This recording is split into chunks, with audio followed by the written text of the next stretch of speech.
कार्यक्रम शुरू होने वाला है। सभी व्यवस्थित हो जाएं, शांति बनाए रखिएगा कार्यक्रम को सुचारू रूप से चलाने के लिए। कार्यक्रम हमारा शुरू हो रहा है। अखिल भारतीय साहित्य परिषद उदयपुर इकाई की ओर से महर्षि वाल्मीकि जयंती समारोह 2025, इसे मनाने के लिए आज हम सभी उदयपुर शहर की बहुत ही खूबसूरत और ऐतिहासिक जगह गुलाब बाग स्थित नवलखा महल में उपस्थित हुए हैं। आप सभी को मेरा प्यार भरा राम राम, जय सिया राम। हवन एवं वैदिक मंगलाचरण के बाद अब मैं सबसे पहले सरस्वती वंदना के लिए आमंत्रित करती हूँ आदरणीय दीपा पंत जी को कि वे मंच पर पधारें और सरस्वती वंदना प्रस्तुति दें।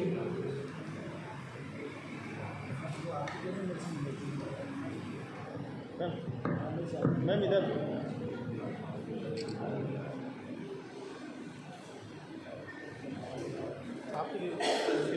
वीणापाणी माँ शांति को नमन। उपस्थित सभी को मेरा यथायोग्य अभिवादन। मेरे गुरुजी द्वारा संगीतबद्ध रचना प्रस्तुत कर रही हूँ, सुनिएगा।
जगत पालिनी ज्ञान दायिनी शब्द रूपा भगवती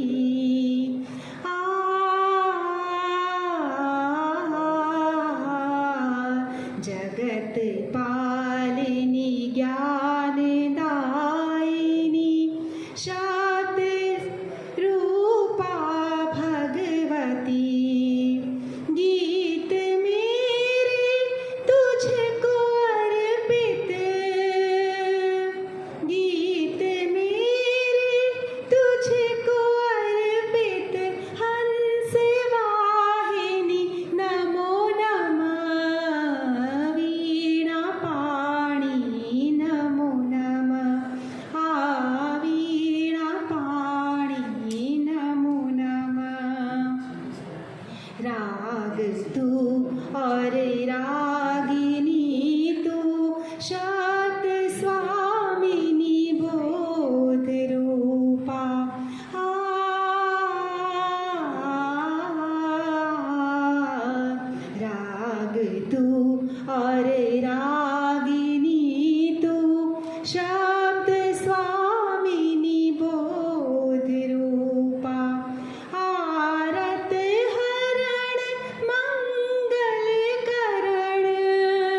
बहुत बहुत धन्यवाद दीपा पंत जी।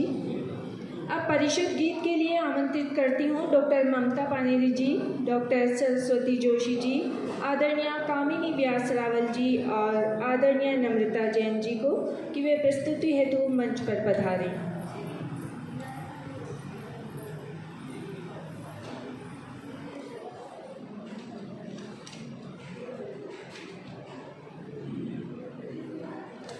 वंदे मातरम। सभी सुधी साहित्य प्रेमियों को प्रणाम। प्रस्तुत है परिषद की आरती की लोक मंगल साधना साकार हो। भारती की लोक मंगल साधना साकार हो।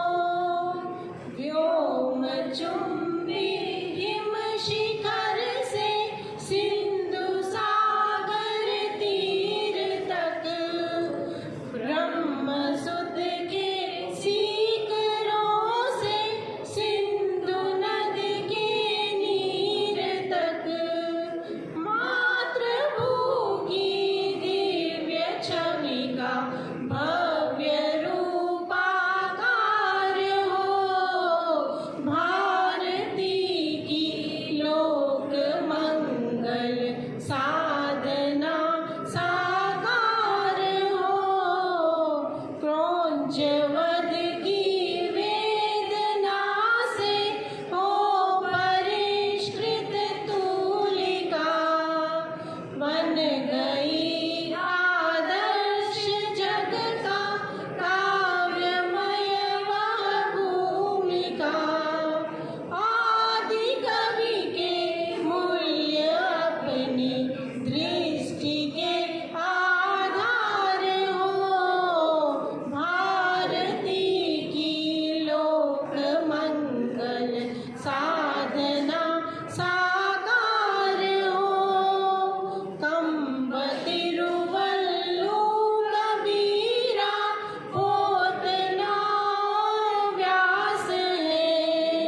सूर तुलसी भारतेंदु भारती रविदास है।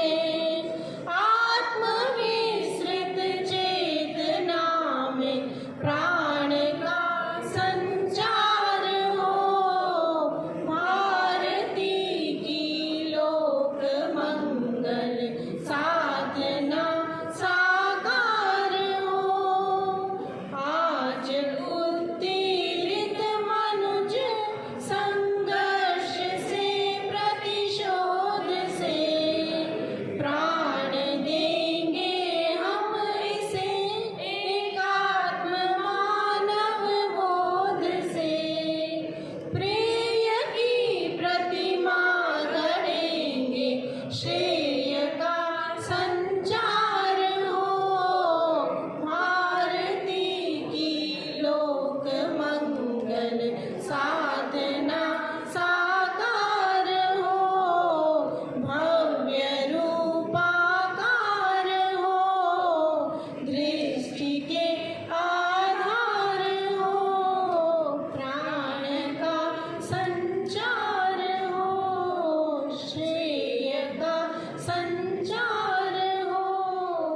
भारती की लोक मंगल साधना साकार हो। भारती की लोक मंगल साधना साकार हो। वंदे मातरम। बहुत बहुत धन्यवाद। बहुत ही सुंदर परिषद गीत। नमस्ते, स्वागत है, नमस्ते, शुभ दोपहर, शुभ दिन, स्वागत है। अब मैं स्वागत उद्बोधन के लिए आमंत्रित करती हूँ डॉक्टर आशीष सिसोदिया सर को। आप HOD उर्दू विभाग MLSU उदयपुर में विराजमान अपने पद पर स्थापित अपना कार्य कर रहे हैं और विभाग संयोजक अखिल भारतीय साहित्य परिषद हैं।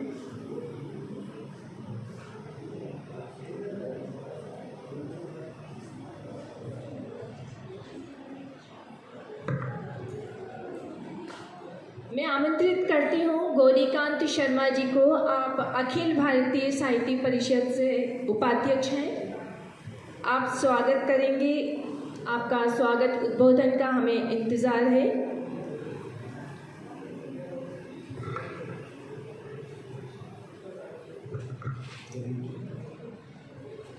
वाल्मीकि जयंती के इस कार्यक्रम में आप सभी पधारे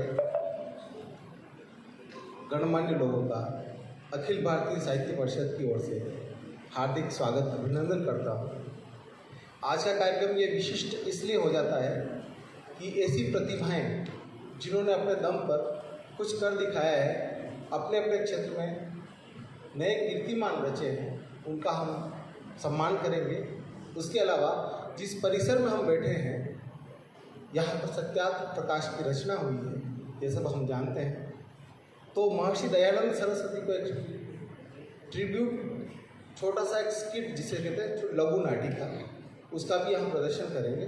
उसमें सामाजिक समरसता का प्रकाश उसका नाम है, और किस तरह से आर्य समाज की स्थापना के साथ ही अंग्रेजी शासन से मुक्ति दिलाने के लिए, और जिस तरह से स्वामी दयानंद सरस्वती ने इस पूरे देश में अलग जगाई, उसका एक छोटा सा नमूना हमारे सामने पेश होगा। नए बच्चे हैं, उनका भी उत्साहवर्धन करेंगे, उनका भी हम सम्मान करेंगे। तो इस सारस्वत आयोजन में आप सभी का पुनः हृदय से स्वागत। Thank you so much sir, बहुत बहुत धन्यवाद आपका। Maulik organisation of creative and performing art द्वारा समरसता का प्रकाश निर्देशक अमित व्यास के नाटक की प्रस्तुति हेतु कलाकारों प्रवर खंडेलवाल, मानस जैन, प्रद्युम्न चौहान, सुखदेव सिंह राव, शुभिका कुमार को आमंत्रित करती हूँ कि वे अपनी नाट्य प्रस्तुति से हम सभी को मुग्ध करें।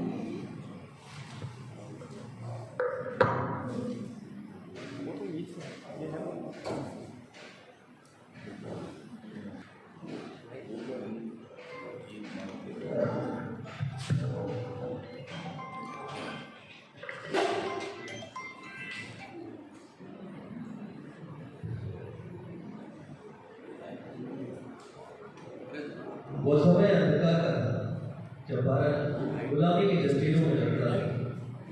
समाज कुरीतियों, अंधविश्वासों और जाति पाति की दीवारों में बटा हुआ था। ऐसे दौर में एक संत उठा जिसने कहा, वेदों की ओर लौटो। वो थे स्वामी दयानंद सरस्वती।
जिसके लिए जन्मा है वही कर, कल से यहाँ मत आना, ठीक है? और से अरे सर, कहाँ बड़ी चली आती है महारानी? हिम्मत तो देखो इसकी। घर में पानी की एक बूंद नहीं है। बच्चे प्यासे, जानवर प्यासे, पानी लेने आए हैं। दूर हट, बोले तेरे मटके को दूर रख यहाँ से। बोला जब हमारा पानी भर जाएगा तो तेरा भी भर देंगे। सुबह से प्रतीक्षा कर रही हूँ। अगर इतनी जल्दी है तो चली जाए यहाँ से।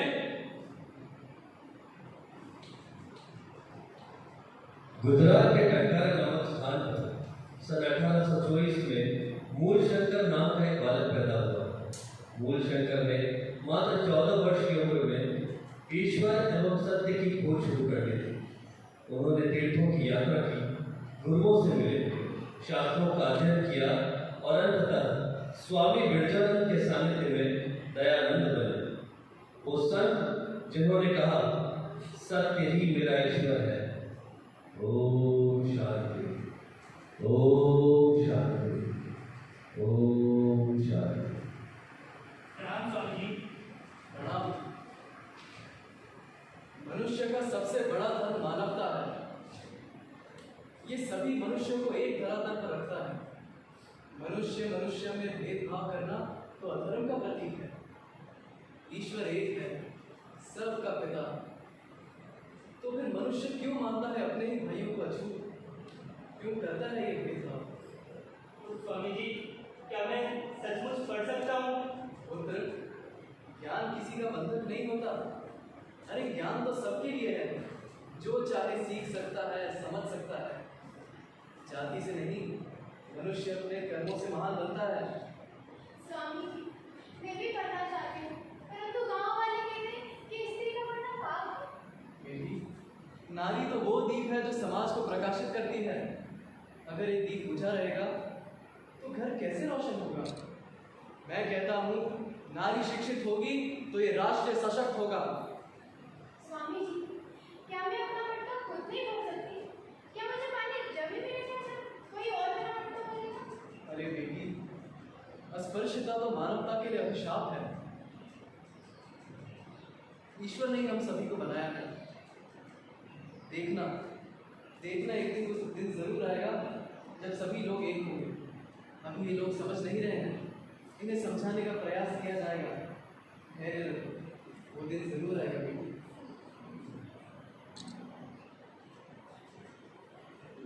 स्वामी दयानंद ने समाज को झकझोरा।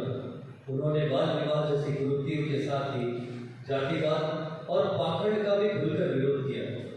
उन्होंने स्त्रियों की शिक्षा, समान अधिकार और स्वदेशी विचार को बढ़ावा दिया।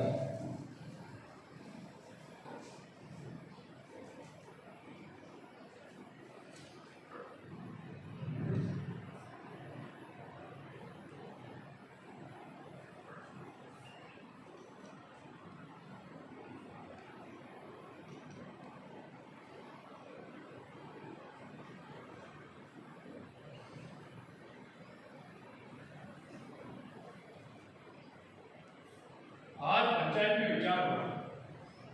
स्वामी दयानंद समाज में परिवर्तन लाना चाहते हैं। कहते हैं कि सभी पढ़ सकते हैं, सभी एक ही कुएं से पानी भर सकते हैं। क्या ये हमारे समाज के रीति रिवाजों और परंपराओं का विरोध नहीं है? बिल्कुल विरोध है। ये नवाचार हमारी परंपरा और रीति रिवाजों का खंडन करके मानेगा। गुरुजी, ईश्वर ने ही तो हम सबको बनाया है। वो तो हम सभी के भीतर है।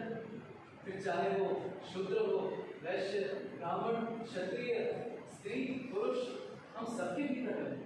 तो क्या ये वर्षों पुरानी परंपराएं और रीति रिवाज सब झूठ है? हमारे पूर्वजों ने रीति रिवाज बनाए क्यों थे? नहीं, परंपरा तभी तक सत्य है जब तक वो मानवता के पक्ष में हो। यदि परंपरा किसी को दबाए तो ऐसी परंपराओं को बदल देना चाहिए। स्वामी जी ठीक कहते हैं, सब मनुष्य एक है, सभी को समान शिक्षा का अधिकार है। जिस तरह सभी को समान शिक्षा का अधिकार है, उसी तरह सभी को एक कुएं से पानी पीने का भी अधिकार है। यदि कोई गांव में प्यासा मर गया, तो क्या वो हमारे रीति रिवाज के विरुद्ध नहीं होगा? विरोध? हाँ स्वामी जी, हमें अंततः आपकी बात का मतलब समझ लिया। हमें एक शिक्षक होकर समझना सका कि हर एक बालक बालिका को पढ़ने का संपूर्ण अधिकार है।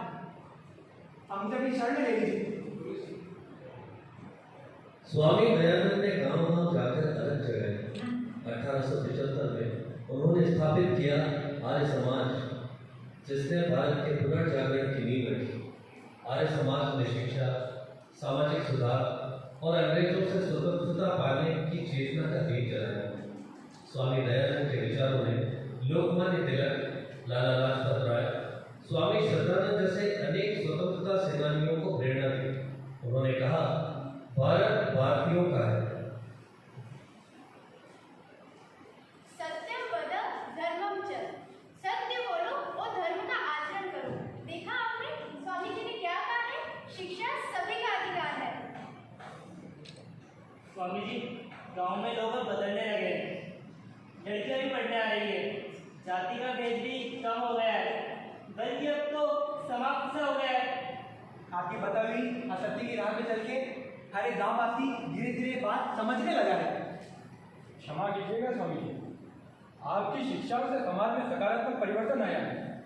आप इस राष्ट्र के कुल दीपक हैं, ज्ञान दीपक हैं। देखा गुरुजी, यही तो मेरी साधना है, यही मेरा तप है। जब हर घर में ज्ञान का दीप जलेगा, जब हर मन में समानता का भाव होगा, तभी तभी भारत एक सच्चा आर्य देश बनेगा।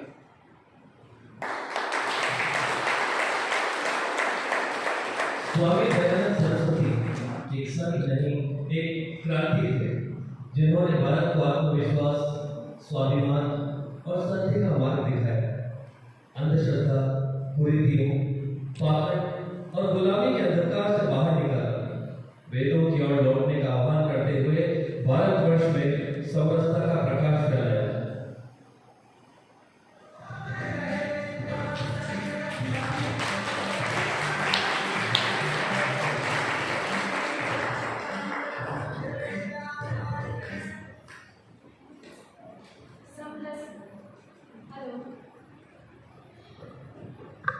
वाह, बहुत ही शानदार प्रस्तुति। समरसता का प्रकाश, Maulik organisation of creative and performing art, Amit Vyas द्वारा निर्देशित नाटक का बहुत ही शानदार प्रस्तुतिकरण मंच पर किया गया।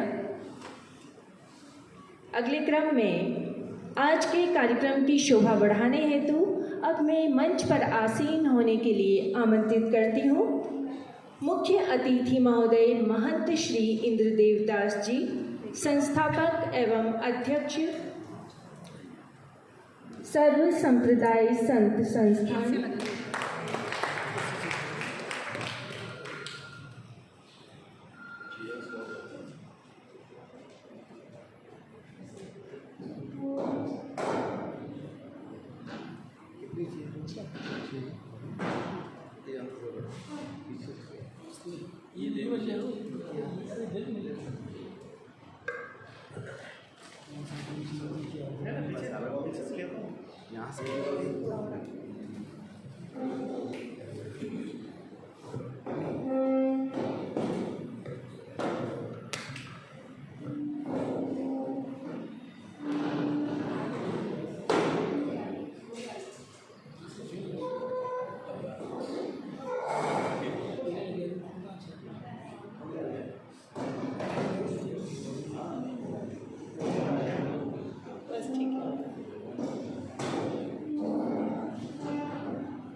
अब आमंत्रित करती हूँ कार्यक्रम अध्यक्ष एवं मुख्य वक्ता श्री अशोक आर्य जी, अध्यक्ष श्रीमद दयानंद सत्यार्थ प्रकाश न्यास।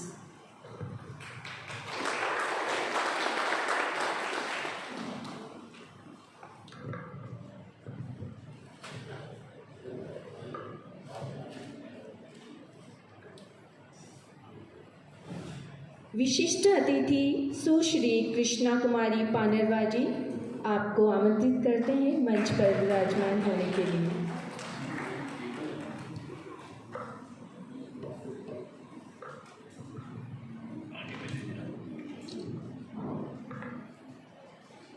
विशिष्ट अतिथि श्री विनोद कुमार राठौड़ जी, उपाध्यक्ष जिला क्रिकेट संघ उदयपुर, मंच पर पधारिए।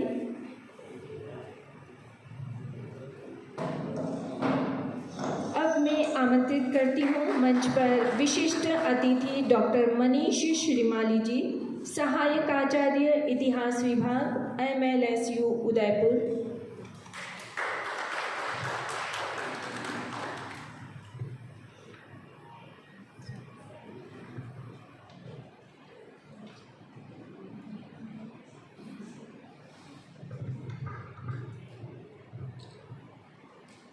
अब मैं ललित पारिक जी को आमंत्रित करती हूँ मंच पर कि वे मुख्य अतिथि महोदय महंत श्री इंद्रदेव दास जी, संस्थापक एवं अध्यक्ष सर्व संप्रदाय संस्थान को उपरना उड़ाकर सम्मानित करें।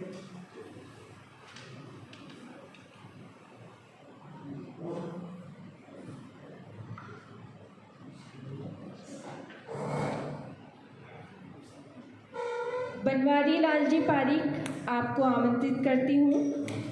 कार्यक्रम अध्यक्ष एवं मुख्य वक्ता श्री अशोक आर्य जी, अध्यक्ष श्रीमद दयानंद सत्यार्थ प्रकाश, आपको सम्मानित करने के लिए उपरना उड़ाएं।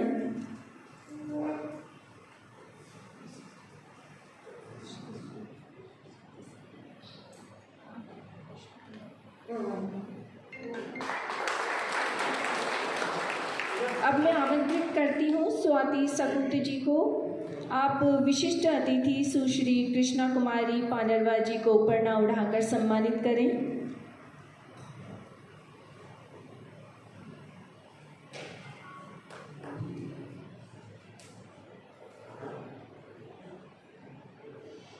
विशिष्ट अतिथि श्री विनोद कुमार राठौड़ जी, उपाध्यक्ष जिला क्रिकेट संघ उदयपुर, इन्हें सम्मानित करने के लिए आमंत्रित कर रही हूँ।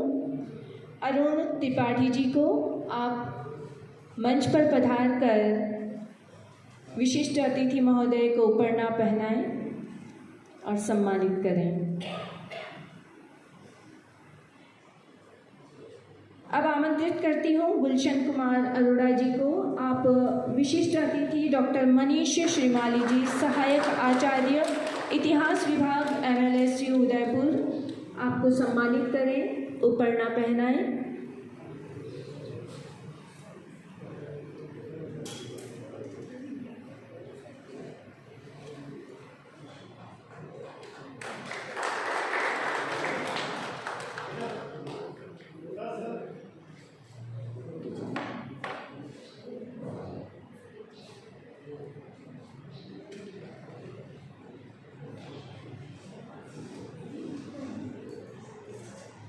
आप सभी अतिथियों का बहुत बहुत स्वागत, सम्मान, अभिनंदन। अब शुरू होता है आज का चिंतन एवं चर्चा सत्र। सबसे पहले उद्बोधन के लिए आमंत्रित करती हूँ आज के मुख्य अतिथि महंत श्री इंद्रदेव दास जी, संस्थापक एवं अध्यक्ष सर्व संप्रदाय संत संस्थान।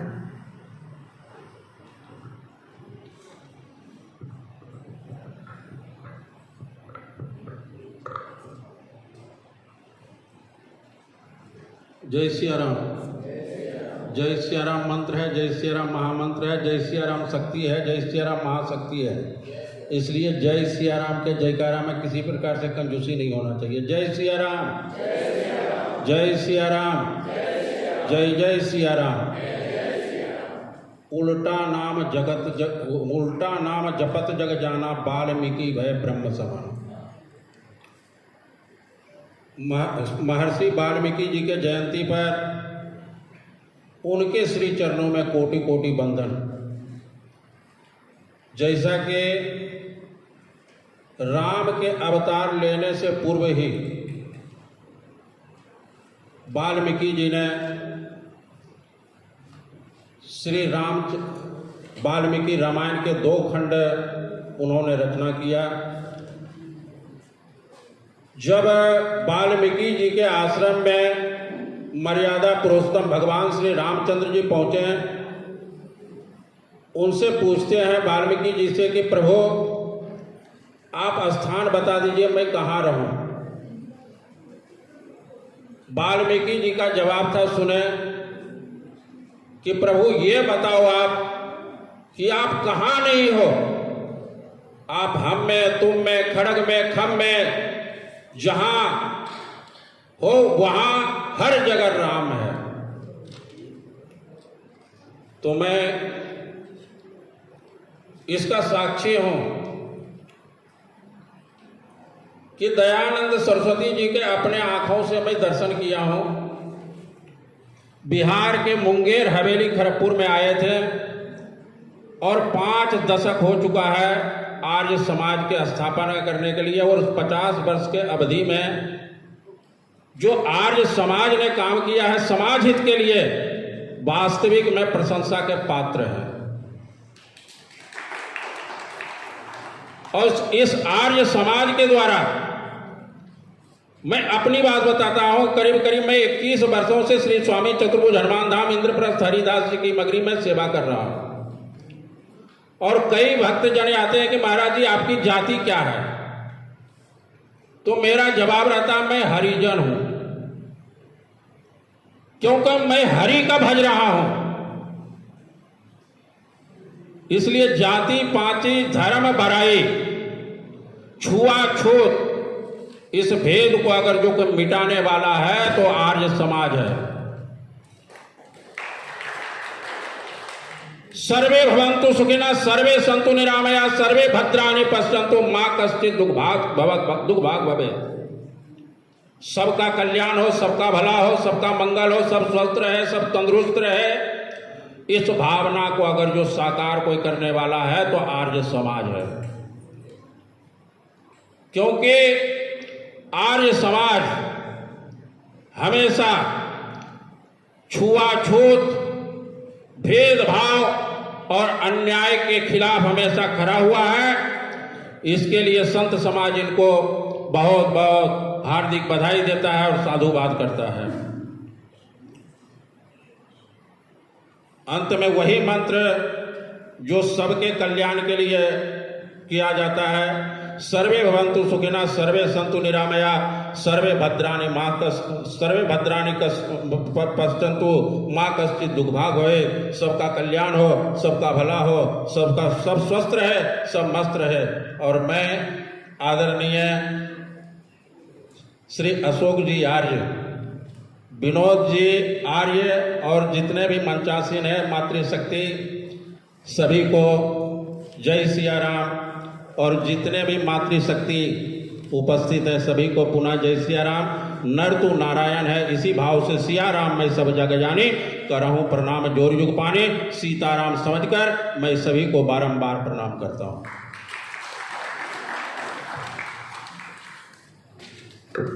बहुत बहुत धन्यवाद महंत जी।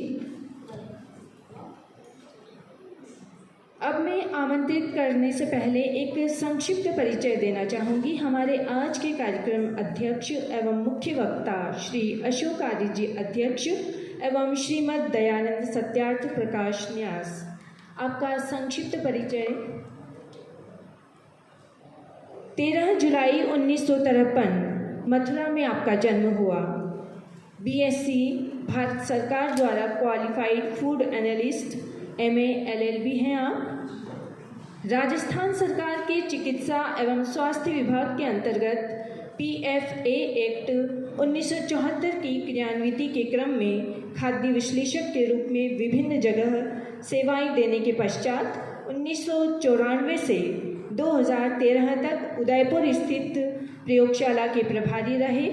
खाद्य पदार्थों में मिलावट रोकने के महत्वपूर्ण कार्य को संपादित करने के पश्चात अवकाश प्राप्त किया। सामाजिक क्षेत्र में आपकी भूमिका रही है। पितृ परंपरा से आर्य समाज से बचपन से ही जुड़ाव, आर्य समाज के अत्यंत महत्वपूर्ण पदों पर सेवा, आर्य जगत में सुस्थापित लेखक तथा वक्ताओं में गण्य, देश तथा विदेश में सम्मानित, अंतर्राष्ट्रीय आर्य महासम्मेलन में सम्मानित, विदेशों में अनेक सम्मेलनों में सहभागिता एवं वक्तृता, आर्य समाज अलवर द्वारा कर्मवीर आर्य श्रेष्ठ की उपाधि से सम्मानित, सार्वदेशिक आर्य प्रतिनिधि सभाओं के उच्च पदाधिकारियों के सलाहकार और मार्गदर्शक रहे हैं। आपने विदेश यात्राएं भी की है, जिनमें Chicago, New Jersey, Mauritius, Netherland, Belgium, Istanbul, Bangkok, Australia, New Zealand आदि देशों शहरों में आदि सम्मेलनों में सहभागिता की है।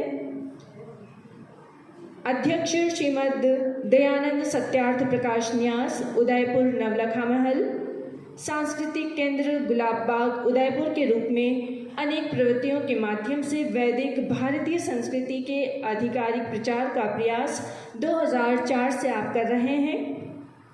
आपने नवलखा महल का कायाकल्प भी किया है।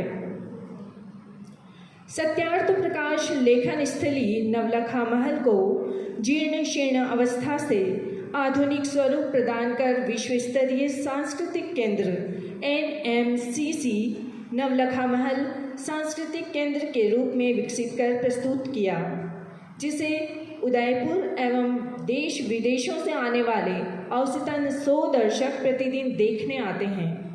नवाचारों के द्वारा नवलखा महल में आर्यावर्त चित्र दीर्घा, 16 संस्कार वीथिका, माता निर्माता भवती, भारत गौरव दर्शन, भारतीय गुमनाम क्रांतिकारी नायकों के जीवन पर 2 मिनट का वीडियो दर्शन, ताकि आज की पीढ़ी उनके त्याग बलिदान को जानकर प्रेरित हो सके।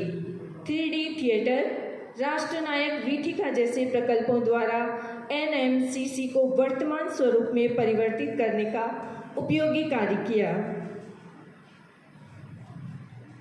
आपने कई सारी पुस्तिकाओं का लेखन भी किया, जिनमें वैदिक संस्कृति एक सरल परिचय, सत्यार्थ दर्शन, इसके 3 भाग महत्वपूर्ण हैं, सत्यार्थ प्रकाश पर विविध प्रतियोगिताओं के प्रणेता, 2012 से प्रसिद्ध मासिक पत्रिका सत्यार्थ सौरभ का संपादन किया है। अब मैं आमंत्रित करना चाहूँगी हमारे आज के अध्यक्ष एवं मुख्य वक्ता श्री अशोक आर्य जी, अध्यक्ष एवं श्रीमद दयानंद सत्यार्थ प्रकाश न्यास, आप अपने उद्बोधन से हमें लाभान्वित करें।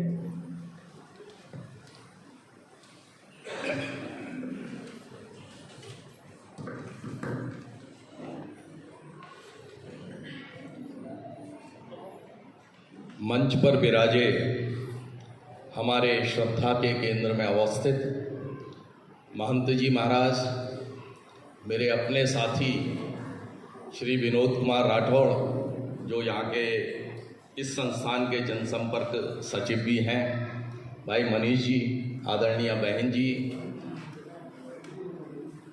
अखिल भारतीय साहित्य परिषद के सभी पदाधिकारी और मेरे साथ भी इस कार्यक्रम के आयोजन के संदर्भ में जब मैंने निवेदन किया कि ये हॉल हमें आज के कार्यक्रम के लिए अखिल भारतीय साहित्य परिषद को देना है, तो हमारे साथी मंत्री जी यहाँ विराजमान हैं, हमारे भवानी दास जी आर्य, डॉक्टर प्रोफेसर अमृतलाल जी तापड़िया जो जॉइंट सेक्रेटरी हैं वो विराजमान हैं। उन्होंने सहर्ष जो है इसकी स्वीकृति दी, इसके लिए मैं आभार भी प्रदर्शित करता हूँ आपका।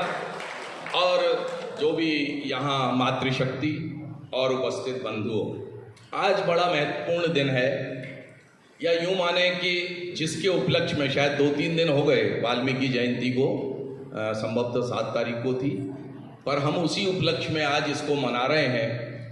तो इससे बढ़िया सौभाग्य, इससे सुंदर सौभाग्य हो नहीं सकता। परमपिता परमात्मा के पश्चात अगर काव्य का सृजन सर्वप्रथम इस धरती पर, धराधाम पर किसी ने किया तो वो थे महर्षि वाल्मीकि। यद्यपि आज आपका विषय मैं देख रहा था, अभी थोड़ी देर पहले मैंने देखा था, तो ज्ञान और संस्कार ये मेरे बहुत प्रिय विषय हैं। इनको थोड़ी सी उसमें समेटना बड़ा मुश्किल काम है, पर उससे भी पहले मैं आज्ञा चाहूँगा कि महर्षि वाल्मीकि के बारे में जरूर मैं 2 शब्द कहना चाहूँगा कि होता क्या है, कालांतर में जिस तरह की परिस्थितियाँ बनती हैं, हम महापुरुषों को भी बांट लेते हैं। मेरी बात से सहमत भी ना हो तो असहमत होने का आपको अधिकार है, पर मैं अपने दिल की बात कहना चाहता हूँ। हम उनको बांट लेते हैं, तो महर्षि वाल्मीकि, जो कि जैसा मैंने कहा, रामायण को, भगवान श्री राम के जीवन को जिन्होंने छंदों में बद्ध करके एक ऐसा नायाब तोहफा इस धरा को दिया, आज तक आप लोग कुछ हजार वर्ष मानते होंगे, मेरा कहना है 9 लाख वर्ष से लंबी प्राचीर को पार करके राम भगवान का वही जीवन आज भी हमारे और आपके जीवन को आप्लावित कर रहा है, प्रकाशित कर रहा है, प्रेरणा दे रहा है। भाई भाई कैसा होना चाहिए, माता पिता का, पिता पुत्र का कैसा रिश्ता होना चाहिए, ये बहुत लंबी बात है, परंतु सिर्फ ये कहना चाहता हूँ ऐसे महर्षि को, नंबर 1। दूसरा, हम महर्षि वाल्मीकि ही कहते हैं ना उनको, ऋषि किसे कहते हैं उससे पहले ये समझिए। जो साक्षात्कृत धर्मा होता है वो ऋषि कहलाता है। अर्थात साक्षात्कृत धर्मा किसको कहते हैं? जो यथावत संपूर्ण स्थितियों को जानता है और परम पिता के सानिध्य में जो न जानता हो वो जान जाता है, उसे ऋषि कहते हैं। ऐसा व्यक्ति कौन हो सकता है? बिरले बिरले, जो स्वयं ईश्वर के सानिध्य में जो है ज्ञान का संपादन करते हैं, वो होते हैं ऋषि। और उसके आगे महर्षि लगा देते हैं तो फिर वो ऋषियों में भी श्रेष्ठ स्थान हो जाता है। तो ऐसे व्यक्तित्व को किसी संकुचित दायरे में हम न रखें। नंबर 1, आज ज्ञान की बातें चलिए इसी से जोड़ के कहता हूं। ज्ञान जब चलता है ना, ऐसे मानिए आपकी गंगोत्री से गंगा का उद्गम हुआ, वहां आप लोगों ने जाकर के गंगा को देखा होगा, कैसी होती है? निर्मल, स्वच्छ, स्फटिक, बिल्कुल ऐसा लगता है कि मान लीजिए कोई अद्भुत वातावरण सृजित हो गया हो। परंतु जब आती आती नीचे जैसे जैसे आ जाती है, उसमें अन्य धाराएं मिलती चली जाती हैं, तो ऐसी स्थिति भी आ जाती है कि हमें उसमें प्रवेश करने तक से पहले भी सोचना पड़ता है कि इसमें प्रवेश करें ना करें। यही स्थिति ज्ञान की होती है। ज्ञान जब अपने निर्मल स्वरूप में, जब वो अविविचारी होता है, जिसमें कोई मिलावट नहीं होती है, जब वो चलता है तो सबके मन को स्पंदित करते हुए प्रसन्न करता जाता है। परंतु जब उसमें अविद्या की धाराएं मिल जाती हैं, तो जैसा भी नाटक में कहा ना, परंपरा परंपरा परंपरा परंपरा, ये परंपरा जब बन जाती है और जब 10, 20, 100 साल, 200 वर्ष निकल जाते हैं, तब हम समझते हैं यही ज्ञान है, यही सच है। तुलसीदास जी जब अपनी पत्नी से मिलने गए थे, रात का अंधेरा था, तो अंधेरा भी ज्ञान प्राप्ति में बाधक होता है। तो वो एक सर्प लटका हुआ था। ये किंवदंती है, कितनी सही है, ऐतिहासिक है, मैं ये नहीं कहता हूँ, परंतु किंवदंती मेरे इसको पुष्ट कर रही है, इसलिए यहाँ प्रस्तुत कर रहा हूँ कि वो सांप को रस्सी समझ के चढ़ जाते हैं। और वहाँ जब वार्तालाप होता है तो कहते रस्सी कहाँ से आई भाई? तो देखा जब रोशनी में करके, तो पता चला ये तो सर्प था।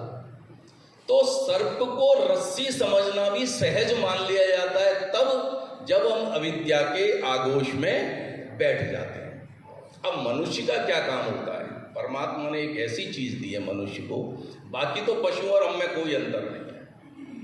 वो आपने सुना ही होगा ना, आहार निद्रा भय मैथुनंचा समान में तक पशुवीर निराणा, ये सब करते हैं, सब। परंतु विवेक नाम का एक ऐसी चीज दी है जो केवल और केवल मनुष्य को दी है। ये क्यों दी है? ज्ञान को मांझने के लिए। उसके ऊपर जो परत चढ़ गई है ना, उनको अपने विवेक से आप संभालो, सजाओ, मारो, मांझो, और फिर उसमें से जो है सत्य, उसको निकालिए। ये मैंने भूमिका क्यों बनाई? महर्षि वाल्मीकि, मैं आपसे क्षमा चाहूंगा, मुझे ये पानी थोड़ी थोड़ी देर में पीते रहना पड़ेगा मुझे।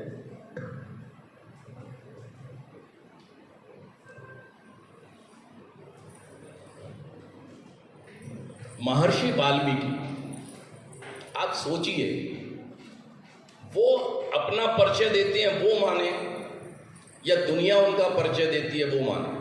क्या मानना चाहिए? मैं अपना परिचय स्वयं दे रहा हूँ वो ज़्यादा ऑथेंटिक है या किसी के द्वारा लिखा हुआ हो सकता है, इसमें स्खलन भी हो जाए कहीं, वो ज़्यादा ऑथेंटिक। मैं जो कह रहा हूँ वो बिल्कुल मैं अपना परिचय खुद दे रहा हूँ। अब जो रत्नाकर डाकू और वो सारी कथा आती है, मैं बहुत उसमें लंबा नहीं जाऊँगा। मैं आपको ये जरूर सुनाना चाहता हूँ कि महर्षि वाल्मीकि ने ये तो कई जगह कहा है, परंतु वो शख्स जो अपने आप को ये कहता है अहम ही सत्य वचनः सत्य संदो द्विजोत्तम प्रचेता नाम पुत्रो अस्मि तपस्वी नियव्रतः नाहम कदाचिदपि मनसा कर्मणा वाचा असत्यम अवादीस्मि न चानृतम कृतवानस्मि। स्वयं जब ये कहते हैं मैं सत्य वचन और सत्य सन ब्राह्मण हूँ, मैं तपस्वी, नियम का पालक, प्रचेता ऋषि का पुत्र हूँ। और साथ में आपको ध्यान होगा,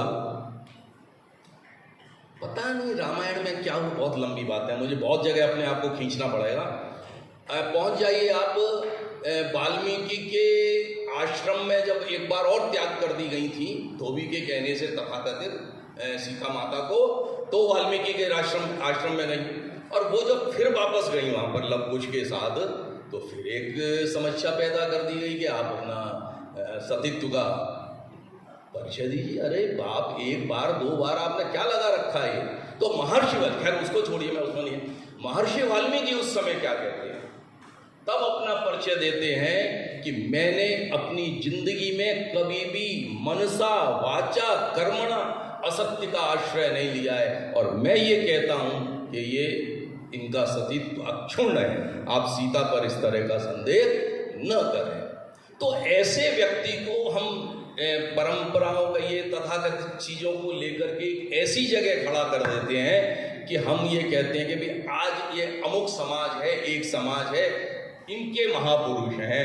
मैं इस बात से थोड़ा मुझे तकलीफ होती है, इसलिए मैंने ये बात रखी।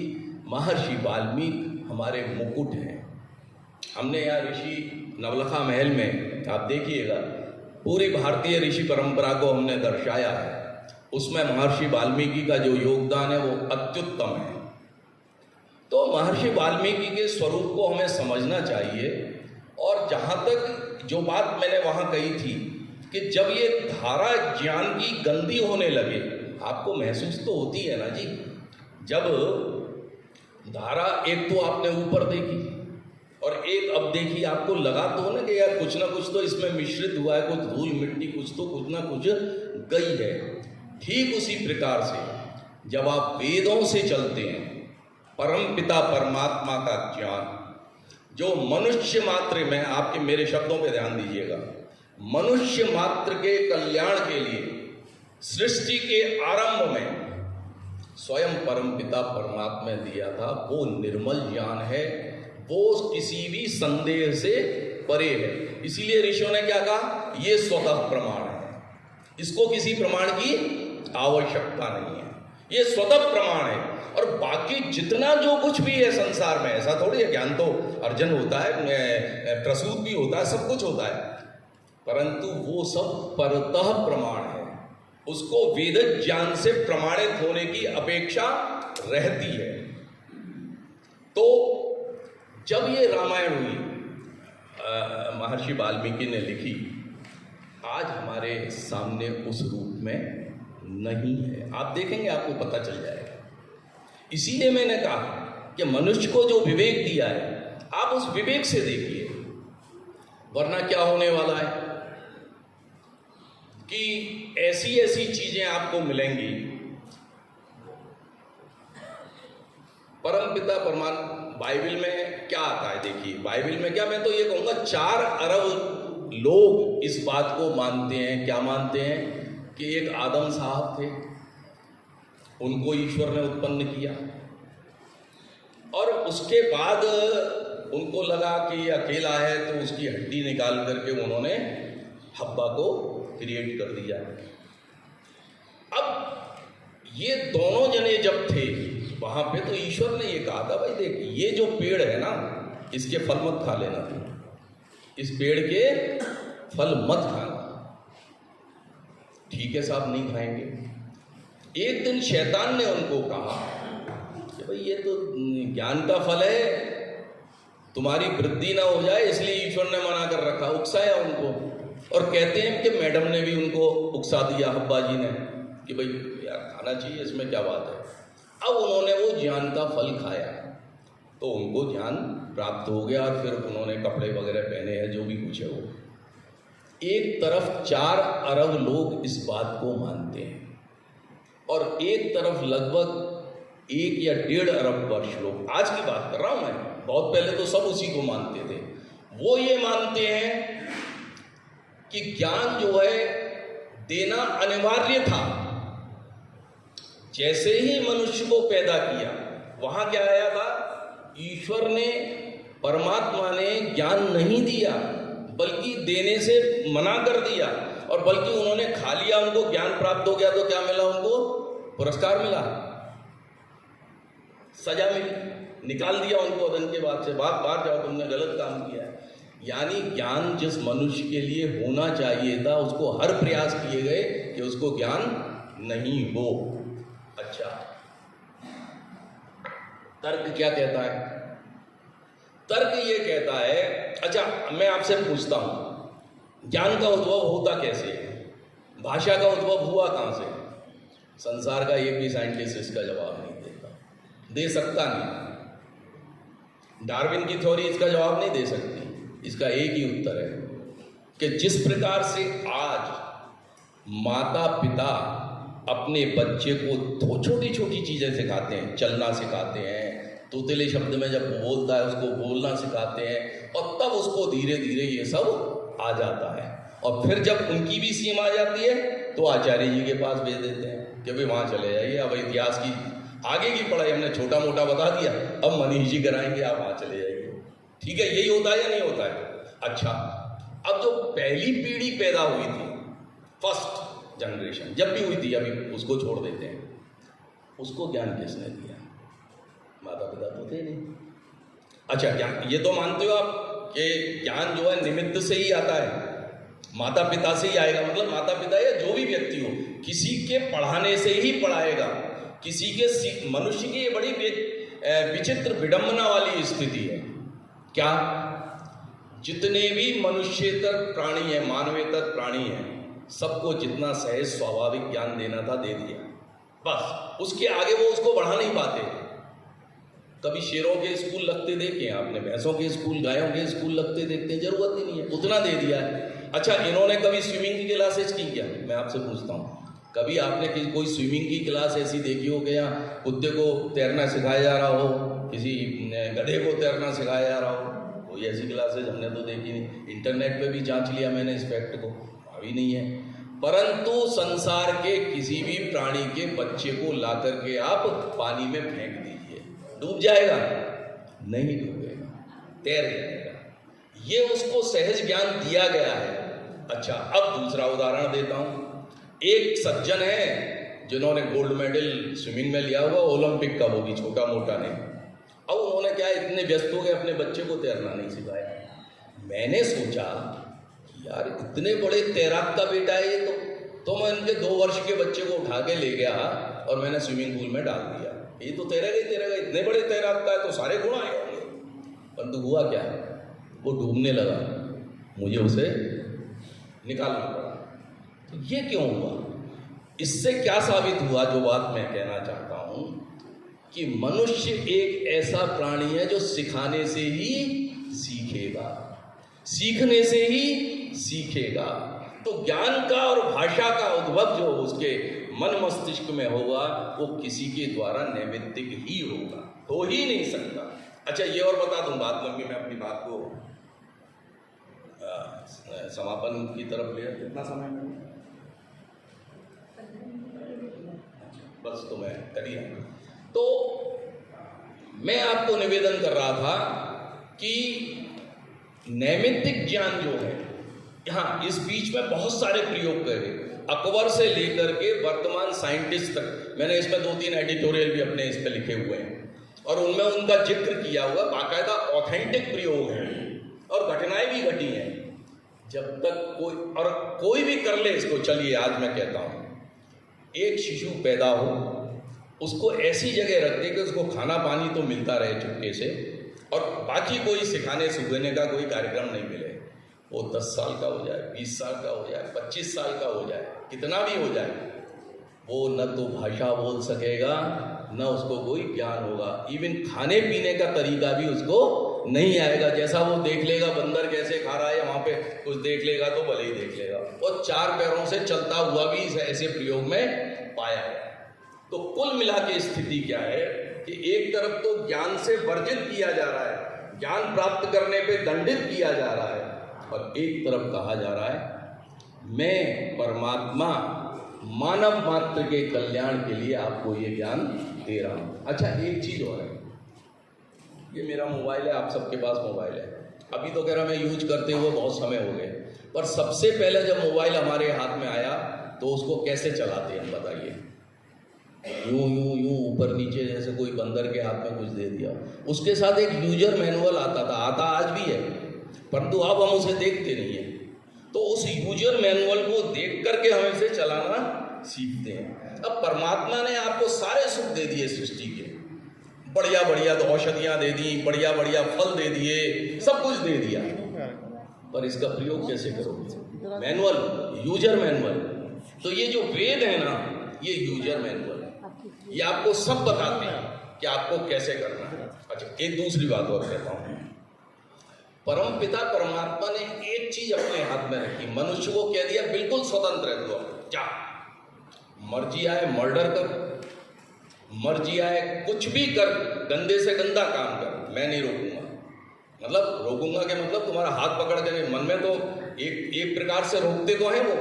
जब भी कोई व्यक्ति कोई गलत काम करने जाता है तो उसके मन में भय पैदा होता है, शंका पैदा होती है, लज्जा पैदा होती है। ये कहाँ से होती है? ये ईश्वर की तरफ से होती है। वो आवाज है ईश्वर की, मत कर देख गलत है। आप कहो ना हमें नहीं पता, आपके मन में निश्चित ही, अरे हम तो मनुष्य हैं। एक कुत्ते को भी आप देखोगे ना, अगर आप देखिएगा कभी भी, अगर वो चुपचाप आया और आपने उसको रोटी ऑफर नहीं करी और वो चुपचाप चुरा करके ले जा रहा है, तो वहाँ रुक करके कभी नहीं खाएगा।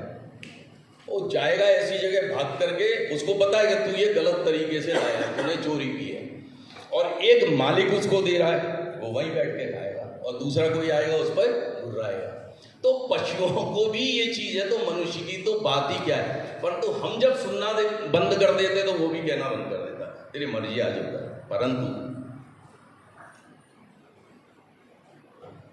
कर्म करने में तो आप स्वतंत्र हैं, परंतु फल भोगने में वो मेरे हाथ में, वो डिपार्टमेंट परमात्मा ने अपने हाथ में ले रखा है। जैसे कर्म करोगे वैसा ही आपको फल मिलना है। उसमें कोई कर्मण ने, ये अपना वेद मंत्र भी इसमें आता है कि जैसा जैसा व्यक्ति कर्म करेगा वैसा वैसा फल उसको मिलेगा। तो एक सवाल जरूर पैदा हो जाता है कि जब आपने पनिशमेंट अपने हाथ में ले रखा है तो फिर ये बताओ तो सही क्या अच्छा है और क्या बुरा है। मान लीजिए सभागार में हम ना कहें किसी से कि भाई जूते उतार करके प्रवेश करिए आप, और फिर कोई आ जाए यहाँ पे जूते पहन करके, हमने कोई बोर्ड भी नहीं लगा रखा, ना किसी को बोला है, फिर हम उसको डांटने लगे या उससे लड़ने लगे, भाई आप क्यों, तो कौन गलत हुआ? फिर तो हम गलत हुए ना। बताइए तो सही कि भाई आपके यहाँ की मर्यादा क्या है, आपने क्या व्यवस्था कर रखी है। तो मेरे प्रभु, मेरे पिता, मेरे परम पिता परमात्मा बता दो सही, तू दंड तो देगा पर मुझे ये तो बता किसका फल अच्छा देगा, किसका फल बुरा देगा। तो ये जो डूज और डोंट का मैनुअल है, ये वेद, सो सिंपल।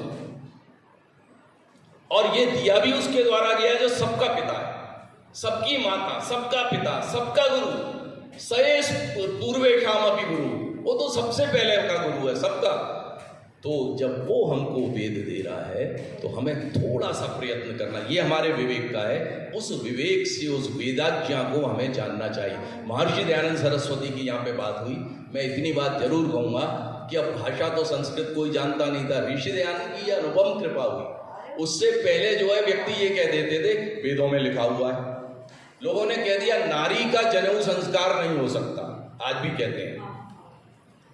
स्वामी दयानंद का बताओ वेद में कहाँ इसको बाधित किया गया है? यज्ञोपवीत सबका होगा। नारी वेद मंत्र नहीं पढ़ सकती है। महर्षि दयानंद ने कहा इमम मंत्र पत्नी पठेत, ये लिखा हुआ है। अब ये मंत्र पत्नी पढ़ेगी, वो पढ़ेगी कैसे जब सीखेगी नहीं तो उसको पढ़ना तो पहले पड़ेगा।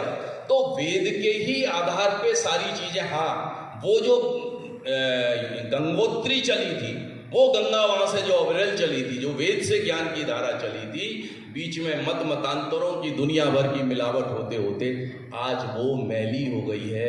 उस मैलेपन से अपने मतलब की चीज, अभी तो मैं रामायण के समय नहीं है, मैं आपको महर्षि वाल्मीकि कृति के साथ क्या क्या किया गया है और वो हम और आप आराम से जान भी सकते हैं, ऐसा नहीं है। परंतु हम क्या सोचते हैं, जैसे कहा परंपरा, बस परंपरा का विरोध। अरे भाई परंपरा को तो मानो, ये परंपरा ऐसी तो नहीं है। एक घर में शादी होने वाली थी, एक बिल्ली उछल कूद मचा रही थी।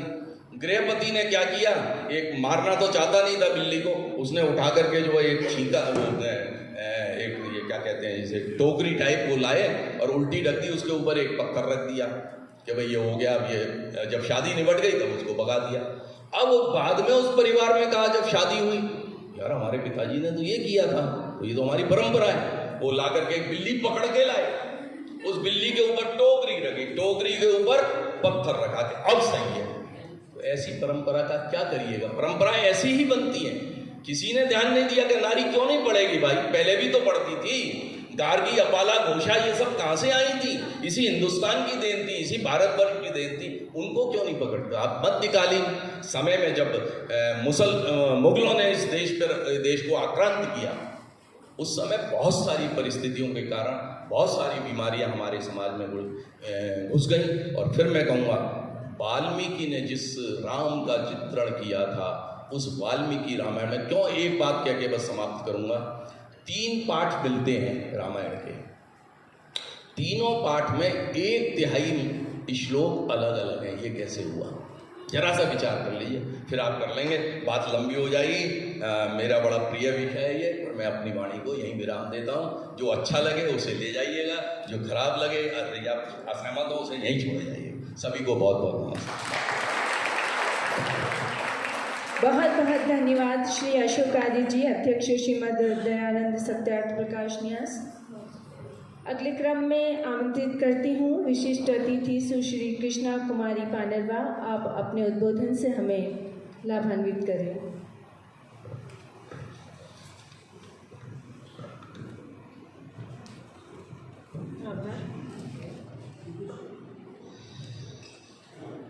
सर्वप्रथम मैं मुझे यहाँ आमंत्रित करने के लिए जो अखिल भारतीय साहित्य परिषद के आशा जी पांडे हैं, मैं उनका आभार व्यक्त करती हूँ। बहुत कम समय में 2-3 दिन पूर्व भी मेरी बात हुई उनसे, और उन्होंने कहा हमारा ये कार्यक्रम है, आप जरूर बता रहे हैं। और ऐसी सामाजिक समरसता जो वर्तमान में आज हम देख रहे हैं अपने आसपास, काफ़ी एजुकेटेड होने के बाद भी लोगों के बीच जो मतभेद बढ़ते जा रहे हैं, मनभेद बढ़ते जा रहे हैं, उनको देखकर बड़ी पीड़ा पहुंचती है। तो बड़ा दुख होता है। तो मैं क्षमा चाहूँगी। आदरणीय मंच को सादर नमन। तो बड़ी पीड़ा पहुंचती है। हम आज़ादी के 75 वर्ष बाद भी जब देखते हैं तो देश के छोटे छोटे गांवों में आज भी तमाम जो सुविधाएं हैं उनको पहुंचाने की कोशिश कर रही है सरकार, लेकिन फिर भी हमारे जो निम्न पायदान पे खड़े लोग हैं आज भी बहुत सी सुविधाओं से अछूते हैं। आज भी उनके मन में इतने सरकारी योजनाओं का जो लाभ उन्हें मिलना चाहिए, आज भी उन्हें वो लाभ नहीं मिल रहा है। मैं थोड़ा आपको संक्षिप्त मेरा परिचय देना चाहूँगी। मैं पानरवा परिवार से हूँ। पानरवा छोटा गांव है, झाड़ोल तहसील में पड़ता है, और राणा कुंजा सोलंकी जी की जन्मस्थली है। मैंने वहाँ देखा कि इंटीरियर गांव में लोग बहुत पुराने स्टाइल से रह रहे हैं। आज भी वही झोंपड़ियाँ, उनमें जो साधन होते हैं उनकी भी बहुत कमी है। आज भी जो हमारी संस्थाएं हैं उन तक नहीं पहुंची है, और ये विषय से हटके होगा लेकिन आज भी वहाँ पे जो कुछ लोग या विदेशी ताकतें कहें, विदेशी मशीनरियाज कहें, वो वहाँ उन क्षेत्रों में इतना काम कर रही है कि तेज़ी से इंटीरियर क्षेत्रों में धर्म परिवर्तन बहुत तेज़ी से हो रहा है। देखकर बड़ा दुख होता है कि हम जिस देश में इतना मिलजुल कर रहते थे, सब जातियां आपस में एक दूसरे का सहयोग करती थी, आज क्या कारण है कि वो सनातन धर्म से दूर जा रही है? कहीं ना कहीं मुझे लगा, कहीं ना कहीं जो लोग सुख सुविधा में रह रहे हैं, कहीं ना कहीं ये हमारे सुविधापूर्ण जीवन बिता रहे समाज की कमी है कि हम अपने जो ऐसे गरीब और जो ज़रूरतमंद लोग हैं उनको हम ध्यान नहीं दे रहे हैं। यही कारण है कि जब हम परिवार पे कहीं ध्यान नहीं देते हैं तो दूसरे लोग वहाँ इंटरफेयर करते हैं। आज बहुत ज़रूरी है कि हम जो ऐसे क्षेत्र हैं वहाँ पर हमारी संस्थाएं वाकई में नाम नहीं कमाएं, वाकई वहाँ जाकर देखें कि वास्तव में हमारे जो इस प्रकार के लोग हैं उन्हें क्या तकलीफ है, क्या दर्द है, क्या कारण है, ऐसा क्या उनके ऊपर ऐसा क्या बीत रहा है जिसके कारण उन्हें अपना पुरखों से चला आ रहा सनातन धर्म उन्हें बदलना पड़ रहा है। कहीं ना कहीं तो हमारी कमी है, क्योंकि वहाँ पे आप देखेंगे कि जो छोटी छोटी मशीनरीज काम कर रही हैं, जगह जगह आपको कई चर्च नज़र आएंगे और थोड़े से टाइम बाद में वो आप ऐसा कट्टरता नहीं है, अगर कोई समझदार व्यक्ति वहाँ पे जाके थोड़ा सा समझाता है तो थोड़े दिनों में उनका धर्म परिवर्तन हो जाता है। फिर ऐसा इस तरह से मतलब कहीं ऐसा नहीं है कि स्थायी हो चुकी चीज़ है। अभी भी अगर हम लोग चाहें तो वहाँ उनसे जुड़ के और उस क्षेत्र में कार्य किया जा सकता है, क्योंकि जो आज हम इतनी उपलब्धियों की बात करते हैं लेकिन वास्तव में वहाँ के जो क्षेत्र के वासी हैं उन्हें हमारी ज़रूरत है। अभी पिछले 2 वर्ष पूर्व की बात है, किसी कारण से मुझे वहाँ जाना पड़ा किसी गांव में, अपने यहाँ जो काम चल रहा था तो कारीगर वहाँ के थे। आप देखिए आज भी वहाँ पे अगर किसी को कोई सांप काट जाता है या कहीं पानी में डूब जाता है तो वो तुरंत, ना तो वहाँ हॉस्पिटल्स की सुविधा है, वो लोग हॉस्पिटल की जगह झाड़ा फूंक या कोई मंत्र वगैरह करने में वो अपना समय लगा देते हैं। और आज 21वीं सदी में भी इलाज के पर्याप्त अभाव में मैं क्यों कुछ हमारी जानकारी में आते हैं, लेकिन कई सैकड़ों हमारे समाज के जो ज़रूरतमंद भाई हैं उनके परिवार के सदस्य आज भी अपनी जान से हाथ धो रहे हैं। कहीं सांप काट जाता है, कहीं पानी में डूबने के बाद।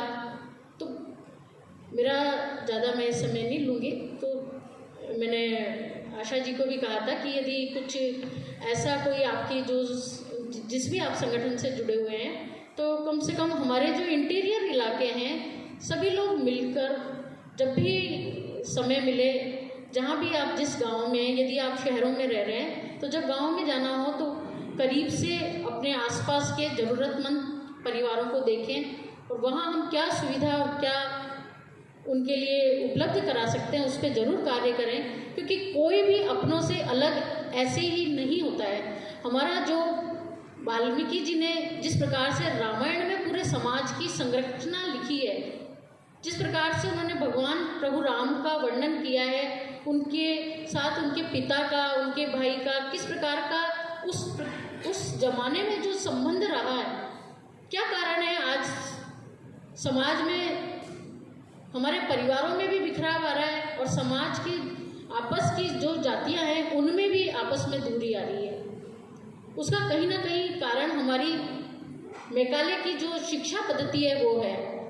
हम शिक्षित होते जा रहे हैं लेकिन वाकई में हम जो संवेदना है वो हमारी मरती जा रही है। हायरली एजुकेटेड होने के बाद भी हम यदि रास्ते में कहीं जा रहे हैं तो कोई एक्सीडेंट वगैरह को देखकर लोग अपना काम छोड़ना बिल्कुल भी पसंद नहीं करेंगे, भले ही किसी व्यक्ति की जान जा रही हो। तो कभी कभी लगता है कि शायद वर्तमान शिक्षा में नैतिकता का अभाव होता जा रहा है, और जिसके कारण समाज में आपसी दूरी भी आ रही है। एक बात और आपने फरमाई थी अपने उसमें कि महापुरुषों पे भी बहुत ज़्यादा अपने समूह में बांधने का, और हर वर्ग वाइज, कैटेगरी वाइज जातिवाद जो कट्टरता है जाती है वो भी बढ़ती जा रही है।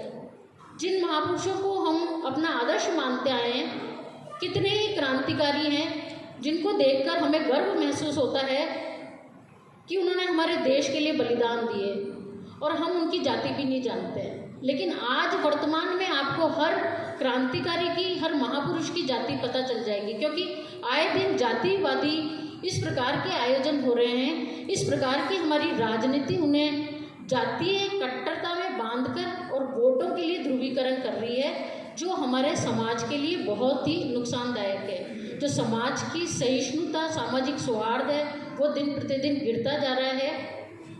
इसका सबसे बड़ा कारण जो हमारी राजनीति का नैतिक स्तर है, वो भी धीरे धीरे कहीं ना कहीं पतन की ओर अग्रसर है।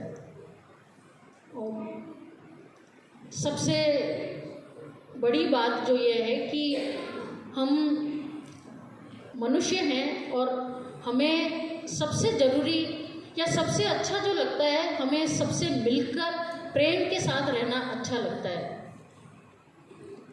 जो पुराने समय के गांव होते थे, या आज भी कहीं ना कहीं गाँव में कहीं एक किसी बेटी की विदाई होती है तो आसपास सारे लोग मिलकर उन्हें शादी में सारा अपनी अपनी भागीदारी निभाते हैं। और किसी भी जाति की अगर बेटी का विवाह है तो उसे घर घर में सभी लोग बनोले देते हैं, और विदाई होने के पश्चात जब वो बेटी लौट के आती है तो उसे सभी जाति के लोग बनोले पे या जवाई और बेटी को बुलाते हैं। तो वो जो एक गांव की एक संरचना होती थी, जहाँ इतना प्रेम और आपसी आत्मीयता होती थी, आज की दूषित राजनीति के कारण और हमारी बढ़ती मनोकामनाओं, जो हमारी एक महत्वाकांक्षा है कि हम ज़्यादा से ज़्यादा पैसा कमाएं, उसके कारण ये आपसी जो हमारी आत्मीयता और जो समाज में विभिन्न जातियों के बीच सामंजस्य था, अपनत्व था, आत्मीयता थी, ये सब धीरे धीरे कम होती जा रही है। तो हमें अपना चिंतन करना चाहिए कि क्या कारण है कि हमारे जो आपसी दूरी आ रही है, राजनीतिक कारण है, मोबाइल का प्रभाव है, या जो भी है, उसका मैं आशा जी को कहूँगी कि मेरे बड़ा दुख और पीड़ा होती है। शायद मैं कल ही मुझे कहा कि आपको बोलना है, और मैं शायद शब्दों को पूरी तरह से जो मैं भावना जो मैं कहना चाहती हूँ, वो शायद हो सकता है कहीं ना कहीं वो उलझे हुए हैं, पूरे क्रमबद्ध मैं नहीं बोल पाई क्योंकि मैंने कोई तैयारी नहीं की, और मैं बिल्कुल पूरी मतलब एकदम से आके और यहाँ पे मैंने बोला है। पर मेरी भावना यही है कि जो हमारा निम्न वर्ग है, वो क्या कारण है जो वो हमसे दूर जा रहा है और दूसरे धर्म को अपना रहा है। बड़ी पीड़ा होती है जब हम देखते हैं कि वो लोग इतने थोड़े से लालच के लिए वो धर्मांतरण हो रहा है, और वो हमसे क्यों विमुख हो रहे हैं। आपसे जो दूरियां आ रही है एक दूसरे के बीच में, वो बड़ा पीड़ा देती है, और उस पर काम करें ताकि हमारा देश राम राज्य की ओर अग्रसर हो, और हम सब मिलकर जो हम एक अच्छा एक सपना देखते हैं आपस में प्रेम से रहने का, और जो वाल्मीकि जी ने जो रामायण लिखी थी और उसमें जिस प्रकार से उन्होंने अपने सभी पात्रों को आदर्श के रूप में प्रस्तुत किया था, उसी आदर्श के अनुरूप हम सभी अपना भावी जीवन बिता सकें, प्रेम से, सौहार्द से, सहिष्णुता से रह सकें, अपने बीच इन दूरियों को, जातिगत बंधनों को, अस्पृश्यता को, छुआछूत को नहीं आने दें। जो हमारी पढ़ाई है वो एक दूसरे के सहयोग के रूप में हो, ना कि जातीय कट्टरता फैलाने के क्रम में हो। धन्यवाद, बहुत बहुत धन्यवाद। बहुत बहुत धन्यवाद सुश्री कृष्णा कुमारी पानेरवा जी, आपने बहुत ही अच्छा उद्बोधन दिया, और आपका कॉन्फिडेंस था, बिल्कुल ये संशय ना रखें कि आप में आत्मविश्वास की कहीं कमी थी या तैयारी में कहीं कमी थी। लाइव होने के बाद में भी आपने बहुत अच्छा कहा, जिससे हम लाभान्वित हुए। अगले क्रम में विशिष्ट अतिथि श्री विनोद कुमार राठौड़ जी, उपाध्यक्ष जिला क्रिकेट संघ उदयपुर, आपको आमंत्रित करती हूँ कि आप अपने उद्बोधन से हमें सम्मानित करें, लाभान्वित करें।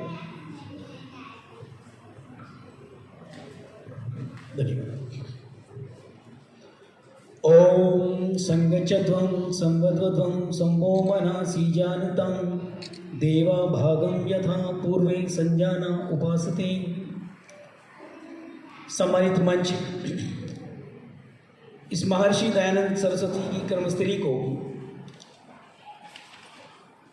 विश्व पटल तक तो पहुंचाने वाले हमारे मध्य में उपस्थित श्रीमान अशोक जी आर्य साहब और भारतीय संस्कृति के सनातन धर्म को धर्म ध्वजा लिए उदयपुरी नहीं अपितु संपूर्ण मेवाड़ में जो संत परंपरा का संप्रदाय का जो निर्वहन कर रहे हैं, जिसके संस्थापक अध्यक्ष आप हमारे परमादरणीय महंत श्री जी महाराज विराजमान हैं।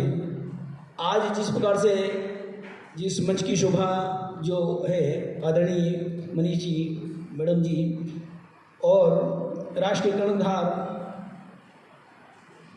बालक बालिकाओं के साथ में उत्तरोत्तर प्रगति की ओर अग्रसर करने वाले हमारे राष्ट्र के सभी प्रबुद्ध जन और मातृशक्ति, जैसा कि आपको विदित ही है कि अखिल भारतीय साहित्य परिषद की तरफ से आज जिस अवसर का जो हम कार्यक्रम कर रहे हैं, जिस प्रकार से जहाँ ज्ञान का अभाव रहता है वहाँ विद्या की वृद्धि रहती है और जहाँ अविद्या की वृद्धि रहती है वहाँ नाना प्रकार के रोग विद्यमान रहते हैं। इस अविद्या रूपी अंधकार को दूर करने के लिए ज्ञान की आवश्यकता होती है और ज्ञान की आवश्यकता के लिए विद्वानों के समीप रहने की आवश्यकता होती है और वेदादि शास्त्रों के पठन और पाठन की आवश्यकता होती है और इन सब के लिए समय की आवश्यकता होती है। हम समय की महत्वता को समझें और समय की नज़ाकत को समझें, समय की स्थिति को जो समझें। ये समय अगर हमें जो मिला है, अगर ये समय चला गया तो कुछ नहीं। कहा है किसी कवि ने कि हर बात का वक्त मुकर्रर है, हर बात की कीमत होती है, पर वक्त गया तो बात गई, पर वक्त की कीमत होती है। ये समय की कीमत को हम समझाएंगे तभी हम कणों तो विश्व मार्यम और सर्वभूति सुखने को नारक को हम सार्थक कर पाएंगे। जो अभी हमने जो मंत्र बोला था कि सबके समान मन हो, संग चतुर्दम समदो सम्मान नसी जानता हूँ कि सबके समान मन हो, समान हृदय हो, संभो मनासी जानता हूँ, सबके मन के जा रहे हैं हर हो, तभी हम उसको क्रियान्वित कर पाएंगे। आज जिस प्रकार से आज इस मंच को बड़ी सौभाग्य है कि इस मंच के दौरान आज ही के दिन हमारी 3 बालिकाएं खेलों में और उत्कृष्टता की ओर अग्रसर करते हुए, एक बच्ची भोपाल में प्रगति की ओर अग्रसर हुई है और एक बच्ची गोवा में हमारी बच्ची अभी हुई है और अभी सूचना मिली कि हमारी एक बच्ची जो रणजी ट्रॉफी खिलाड़ी थी उसको 23 में भी उसका सिलेक्शन हुआ है, वो देवी हमारे मंच का आज बड़े हुए हैं। और हमारे आज जो जिन प्रतिभावान जो बच्चे बने जो आज जिनको सम्मानित किए जा रहे हैं वो भी अपने अपनी विधाओं के एक बड़े परचम लहराने वाले हैं। कोई तो हमारे जो साथीगण जो देश विदेशों में अपना वक्तव्य देने के लिए हमारा भारत का प्रतिनिधित्व करते हुए, हमारा मेवाड़ का प्रतिनिधित्व, राजस्थान का प्रतिनिधित्व, हमारे उदयपुर का प्रतिनिधित्व करते हुए विदेशों में जो अपना जिन्होंने परचम लहराया है, आज वो भी हमारे मध्य में उपस्थित हैं। जिन्होंने बालिकाओं में जो खेलों में जिस प्रकार से हमारी जो कोचेस की भूमिका निभाई है और हमारे मध्य में वो भी हमारी ऐसी प्रतिभा हैं जिन्होंने मैनेजर के रूप में, कोच के रूप में अंतर्राष्ट्रीय ख्याति प्राप्त की। आज ऐसे जैसे सम्मानित किए जाएंगे। वह पुनः मुझे जो बोलने का जो अवसर प्रदान किया इसके लिए पुनः धन्यवाद, हृदय से आभार। बहुत बहुत धन्यवाद सर आपका। अगले क्रम में डॉक्टर मनीष शेरमाली जी आपको आमंत्रित करती हूँ। आप सहायक आचार्य इतिहास विभाग MLSU उदयपुर में अपनी सेवाएं प्रदान कर रहे हैं। आपका मंच पर बहुत स्वागत। उद्बोधन के लिए सर्वप्रथम ज्ञान की देवी वीणा पानी माँ शारदे को नमन। सम्मानित मंच, भारत की अध्यात्म के प्रतिनिधित्व करने वाले ऐसे आदरणीय बहन जी को नमन। इस संस्थान को, आर्य समाज के विचारों को विश्व स्तर पर ले जाने वाले ऐसे सम्मानीय आदरणीय अशोक जी आर्य साहब, विनोद जी साहब एवं कृष्णा कुमारी जी, साथ ही मेरे सम्मुख विराजमान मेरे अग्रज, मेरे मेरे अग्रज, मेरे साथी, सभी का अभिनंदन, नमन। आज जो महत्वपूर्ण दिन है जिसके लिए आप सभी हम एकत्रित हुए हैं, बहुत अवसर, वाल्मीकि जयंती का अवसर तो निकल चुका, पर सबसे महत्वपूर्ण है उनके विचारों को, उनको स्मरण करने की आवश्यकता है। क्या है, क्यों है और हम यहाँ पर क्यों एकत्रित हुए हैं। जनरली महर्षि वाल्मीकि भारतीय ज्ञान परंपरा का एक ऐसा अद्भुत व्यक्तित्व है जिन्होंने हमें एक ऐसा अद्भुत ग्रंथ रचकर दिया जो आज भी उतना ही प्रासंगिक है जितना कि उस दौर में था। हम सभी मैं एक बात से अपनी बात को रखना चाहूँगा, आगे बढ़ाना चाहूँगा। जनरली जब किसी व्यक्ति के चरित्र को हमें देखना होता है तो हम उसके परिवार के संस्कारों को देखते हैं। उसी प्रकार से जब किसी सभ्यता और राष्ट्र के चरित्र को देखना है तब हम क्या देखेंगे, तो उसका प्रतिनिधित्व करता है उसके राष्ट्र, उसके महाकाव्य। भारत ऐसा अद्भुत राष्ट्र नहीं है या एकमात्र राष्ट्र नहीं है जिसने पूरे विश्व को कोई महाकाव्य दिया हो। यूनान में देखेंगे तो वहाँ पर इलियड ने ओडिसी की रचना की। अगर हम वहीं ईरान में देखेंगे तो फिरदौस ने शाहनामा लिखा। पर विश्व का एकमात्र इकलौता ग्रंथ रामायण ऐसा जरूर है जिसका 300 से ज़्यादा भाषाओं में अनुवाद हुआ या 300 से ज़्यादा उसके संस्करण मौजूद हैं। जिसे हमने कहा गया था, आदरणीय अशोक जी आर्य साहब ने भी कहा कि हमें रामायण के कई स्वरूप दिखाई पड़ते हैं। स्वरूप इसलिए दिखाई पड़ते हैं क्योंकि उसके विविध संस्करण हमें दिखाई पड़ रहे हैं। विश्व केवल भारत में नहीं लिखा गया, कश्मीर से कन्याकुमारी तक नहीं, बल्कि सभी भारत से बाहर भी इसका अनुवाद हुआ, इसका उसको नई कथा के रूप में लिखा गया। दक्षिण पूर्व एशिया, भले वह लाओस हो, भले वह थाईलैंड हो, भले मलेशिया हो या इंडोनेशिया हो, आज भी वहाँ पर उसी रूप में उसका कहीं ना कहीं वो रामकियन रामायण के रूप में उसे आज भी जिस प्रकार से रामलीला का मंचन होता है वैसे वहाँ पर भी रामायण का मंचन होता है। यह अद्भुत ग्रंथ है। यह ग्रंथ इसलिए अद्भुत है क्योंकि यह किसी अति मानवीय व्यक्तित्व की बात नहीं करता है। यह बात करता है एक किस प्रकार से व्यक्ति अपने चरित्र के आधार पर एक मानव से देवता का स्वरूप ग्रहण कर सकता है। यह इसकी खूबसूरती है, यह इस ग्रंथ की सुंदरता है जो सभी को जोड़ती है। यह परिवार की बात भी करता है, यह भारत को भी जोड़ता है, यह भारत के विविध स्वरूप को भी बताता है। यह बताता है कि कैसे एक राजा, कैसे एक वनवासी के यहाँ पर रह सकता है, कैसे भारत की विभिन्न सभ्यताओं के बारे में इसका चित्रण है। निश्चय यह ग्रंथ बहुत कुछ है, इस रामायण पर यहाँ पर हमारा चर्चा का विषय नहीं है, पर यहाँ पर महत्वपूर्ण व्यक्ति है वाल्मीकि। वाल्मीकि के इसी महत्वपूर्ण कृति की वजह से उन्हें आदि कवि का कहा गया है। भले वह कालिदास हो, भले वह भारवी हो, सभी ने उन्हें आदि कवि कह करके संबोधित किया है। निश्चय ही भारत के ज्ञान की परंपरा हो, भारत की काव्य परंपरा हो, तो उसमें पहला नाम किसी का आता है तो वह वाल्मीकि का आता है। हमारे यहाँ पर निश्चय है कुछ समय से एक दौर है, एक परंपरा है कि हम उसे जातिगत आधार पर देखने लगे हैं। महापुरुष को, महापुरुष किसी जाति का नहीं हो सकता, महापुरुष तो पूरे राष्ट्र का होता है। उसे जातिगत आधार पर देखने पर उसे हम संकीर्ण बना देते हैं, उसके योगदान को कम कर देते हैं। वाल्मीकि क्या थे, वाल्मीकि किस जाति से थे, उस पर हम यहाँ पर चर्चा नहीं करेंगे। स्वयं वाल्मीकि ने अपनी रामायण में ही इसका उत्तर दिया है कि वो किस जाति से थे। पर महत्वपूर्ण यह है कि भारत कैसा था, भारत के बारे में जो बात कही जाती है, जैसा कि कृष्ण कुमारी जी कह रहे हैं कि हमारे समाज के कुछ निम्न वर्ग के ऐसे लोग हैं जो हमें छोड़कर जा रहे हैं। वह क्यों जा रहे हैं, उसकी वजह क्या है? उसकी वजह यह है कि हमें हमारा इतिहास, हमारे समाज और संस्कृति का जो चित्रण किया गया वो बहुत ही विकृत किया गया। वह किया गया उनकी सुविधा के अनुरूप, हमारे समाज को बांटा गया। बहुत सिंपल सी थ्योरी है, किसी को तोड़ना है तो डिवाइड एंड रूल की थ्योरी है, अंग्रेजों ने ही सिखाई है। तो उन्होंने जब उसका चित्रण किया, हमारा इतिहास किसने लिखा? हम तो भूल चुके थे। हमारे इतिहास को लिखा औपनिवेशिक काल में, जब हम गुलाम थे। और जब गुलामों का इतिहास लिखा जाएगा तो वो किसी गौरव का गान करेगा, ऐसा संभव नहीं है। उसमें वह बताया गया कि हमारा समाज टूटा हुआ था, हमारा समाज 4 भागों में विभक्त था, हमारे समाज में शोषण किया जाता था, हमारे समाज में अस्पृश्यता थी, अनटचेबिलिटी थी। क्या वास्तव में थी? वास्तव में थी या नहीं थी, उसके उदाहरण 2 व्यक्तियों के रूप में हमारे यहाँ पर मौजूद हैं। किस प्रकार से इन चीज़ों को सही किया गया, और किस प्रकार से कैसा हमारा समाज था। हमारे समाज में कहा गया है, जनरली महाभारत में इसका उल्लेख मिलता है और भी कई सारे वेदों में इसका उल्लेख मिलते हैं, जन्माना जायते शूद्र, यानी जन्म से सभी व्यक्ति शूद्र हैं। आपका वर्ण, आप किसी जाति विशेष में जन्म ले लेते हैं तो आपकी जाति वह नहीं हो जाती है। वह तो कहता है जन्माना जायते शूद्र, आप सभी जन्म से शूद्र हैं, संस्कार द्विज उच्यते। ये आपके जो संस्कार हैं वह आपका द्विज में ले जाते हैं, वह आपके वर्ण का निर्धारण करते हैं। तो आपका कुछ भी हो, महाभारत में इसी प्रकार का एक प्रसंग मिलता है जब युधिष्ठिर से पूछा जाता है कौन व्यक्ति ब्राह्मण है। ब्राह्मण शूद्र भी हो सकता है जब उसके कर्म उसी अनुरूप होंगे। तो ये हमारी व्यवस्था बड़ी ही अच्छी थी, हमने बहुत फ्लेक्सिबिलिटी थी। जो आज हम कहते हैं बच्चों को सिखाते हैं, आपकी इच्छा हो जो करो, आपको जो इंटरेस्ट हो वो करो।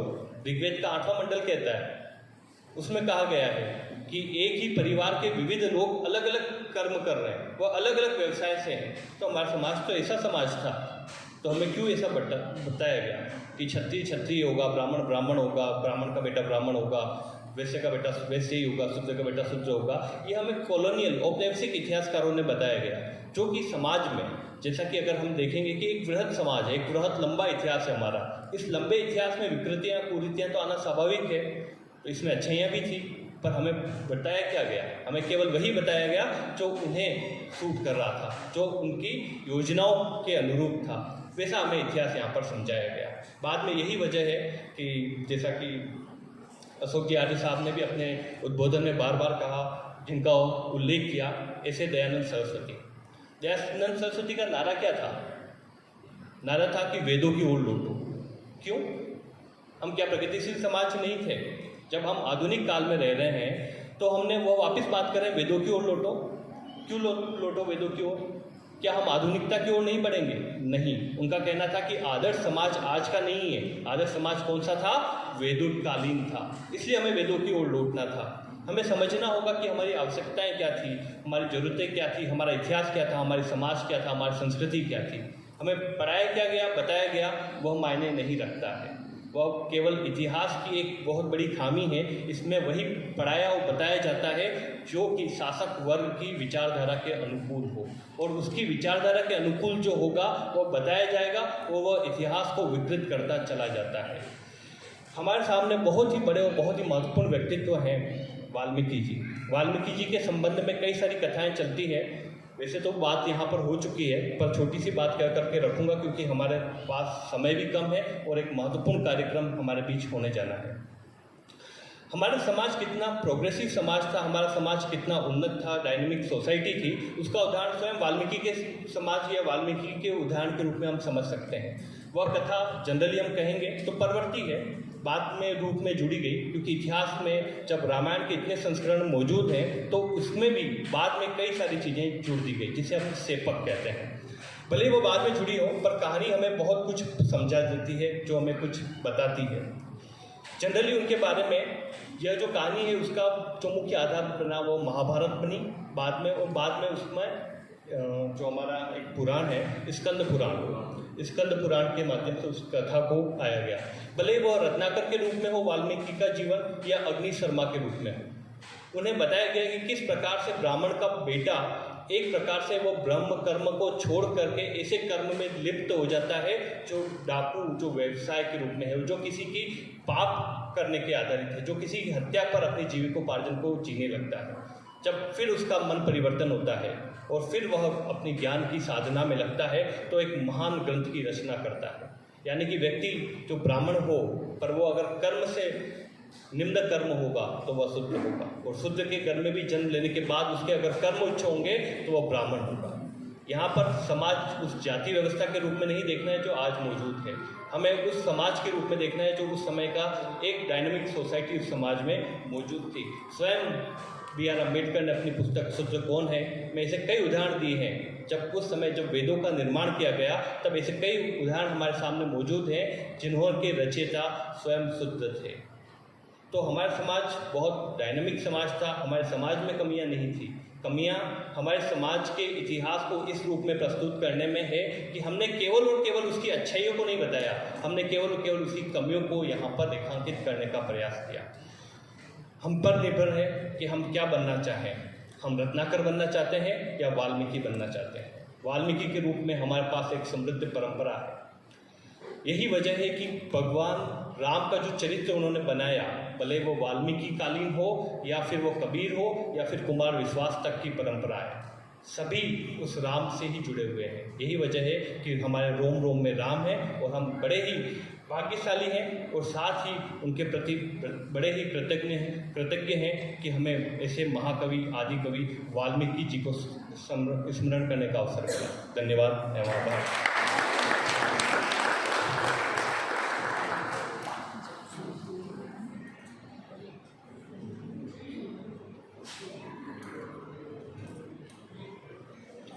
बहुत बहुत धन्यवाद डॉक्टर मनीष श्रीमाली, सहायक आचार्य इतिहास विभाग MLSU उदयपुर।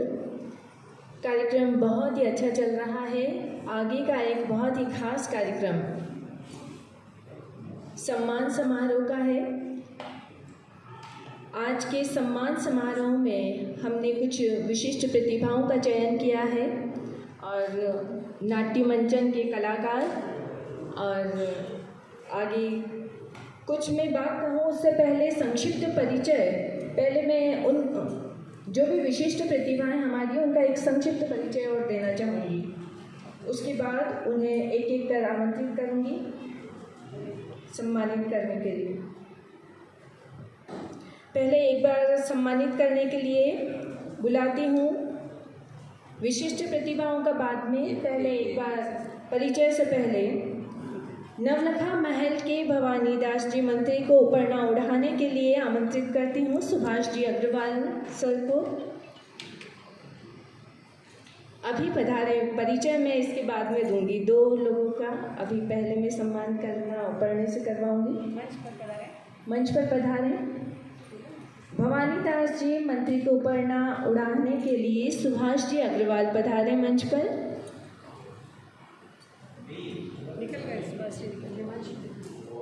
हिमांशु पंड्या जी मंच पर पधारे भवानी दास जी को ऊपरना उड़ाने के लिए।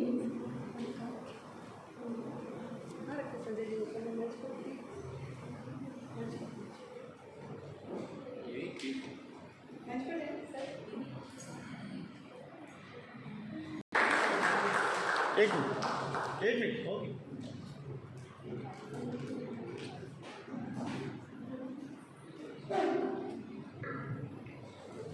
नवलखा महल के अमृतलाल जी तापड़िया जी को ऊपरना उड़ाने के लिए दौलत शर्मा जी को आमंत्रित करती हूँ मंच पर पधारें।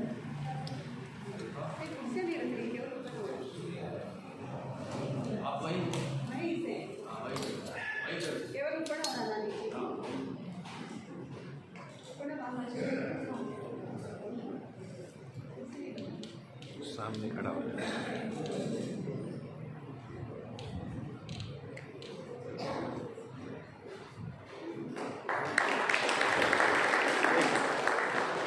चलिए हटो ना। एक मिनट।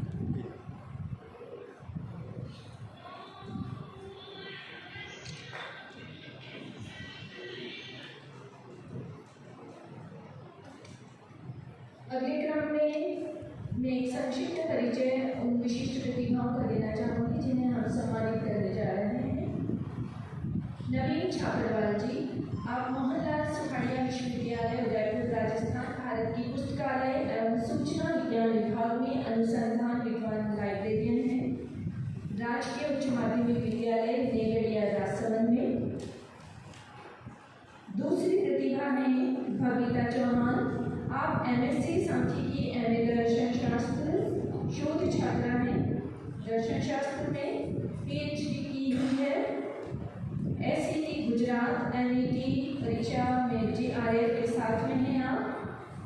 रोम इटली में 25वें वर्ल्ड कांग्रेस फिलॉसफी 1 से 8 अगस्त में शोध पत्र प्रस्तुति दी है। कनिष्का चौहान, आप सीनियर नेशनल हॉकी प्रतियोगिता में हिस्सा, हरियाणा स्पोर्ट्स योग में डिप्लोमा, BPA वर्तमान में नेशनल टेक्निकल ऑफिसर हैं। भावना राठौर, आप जुडो कोच हैं, कोचिंग NSNIS पटियाला में। श्री नरेंद्र जी चनान, आप अंतर्राष्ट्रीय क्रिकेट कोच हैं।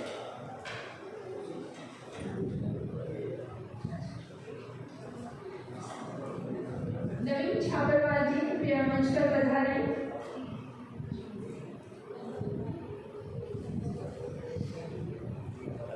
नवीन छाबड़वाल जी मंच पर पधारें।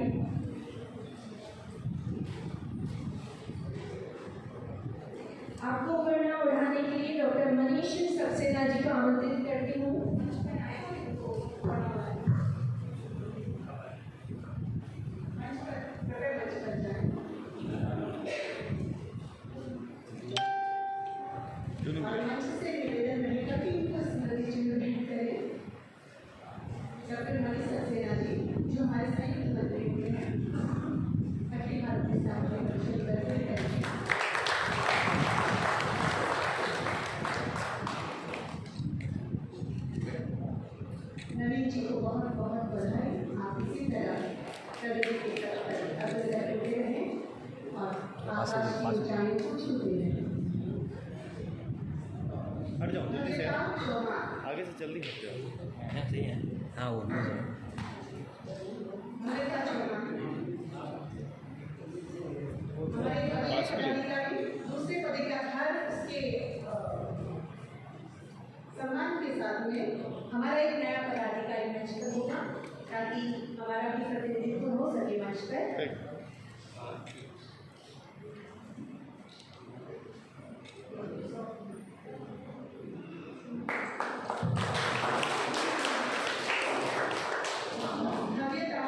नवेता चौहान जी का सम्मान करने के लिए नीचे से मैं आमंत्रित करूँ सामने से संजय पुत्र राजेश जी आए उनको प्रणाम है।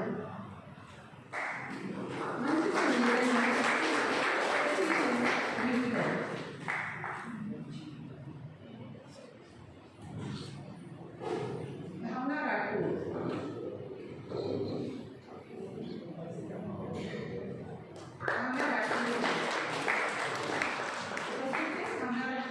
इधर देखें।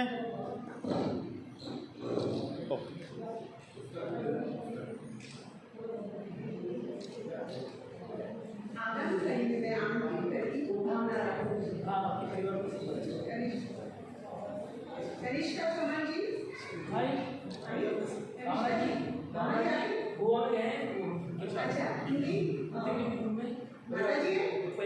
अच्छा परिवार से हैं। भावना राठौर जी का सम्मान उनके परिचय में दिया जाए।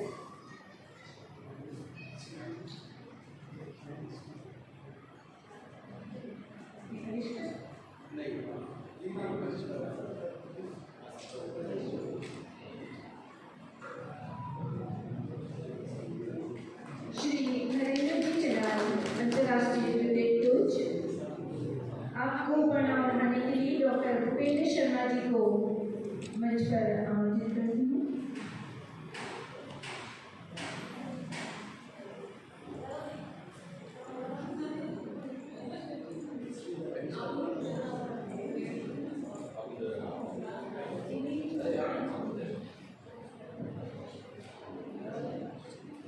कनिष्का चौहान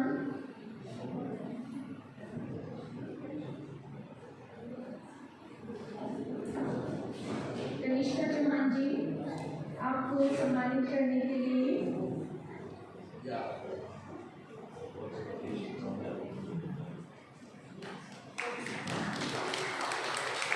कनिष्का चौहान आप सीनियर नेशनल हॉकी प्रतियोगिता में हिस्सा लिया है। आपने हरियाणा स्पोर्ट्स योग में डिप्लोमा BPA वर्तमान में नेशनल टेक्निकल ऑफिसर।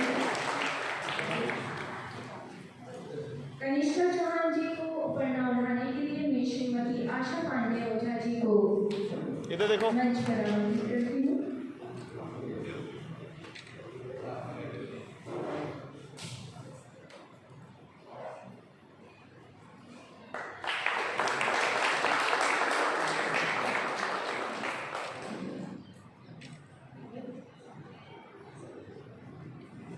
इधर देखें, इधर देखो इधर।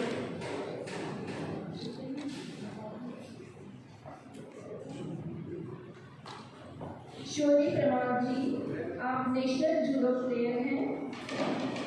आपको प्रणाम बढ़ाने के लिए मैं श्री प्रकाश तातेर जी को आमंत्रित करती हूँ कि वे आपको प्रणाम बढ़ाएं। Shri Shori Pawar ji national judo player. Neha Kohli अभी ग्रुप फोटो होगा, कोई भी प्रस्थान न करें, कार्यक्रम की समापन होने तक।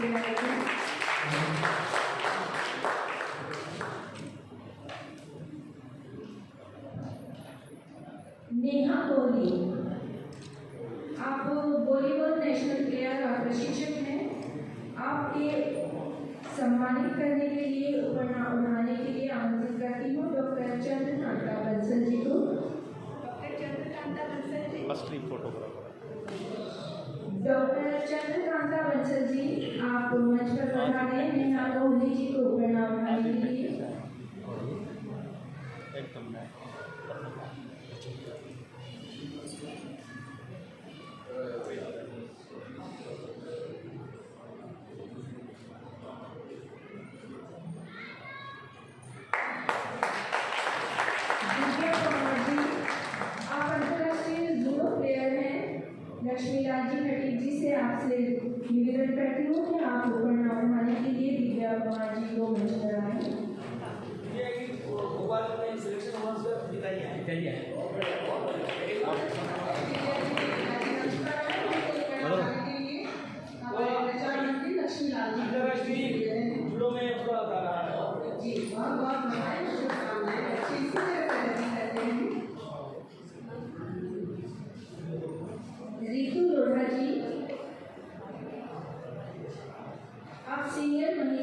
एक दिवसीय टीम जनवरी 2023 में रणजी ट्रॉफी में चयनित है।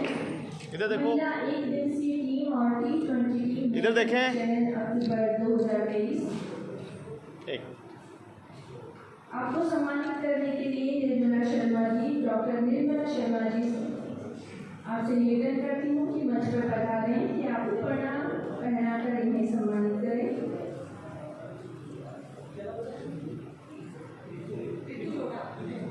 रितु लोढ़ा जी को डॉक्टर निर्मला शर्मा जी प्रणाम पहनाकर सम्मानित करें। दीपक जी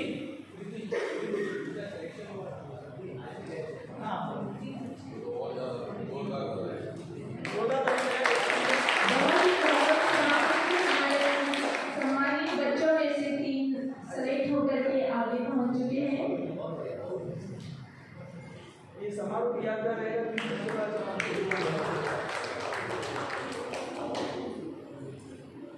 इधर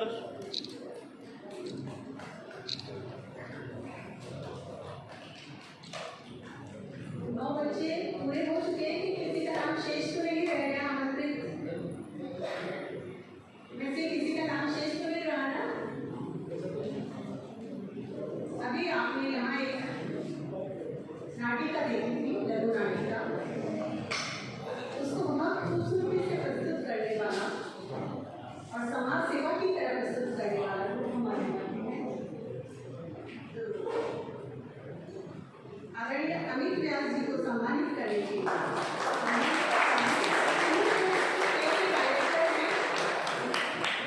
एक बार जोरदार तालियों से इनका स्वागत।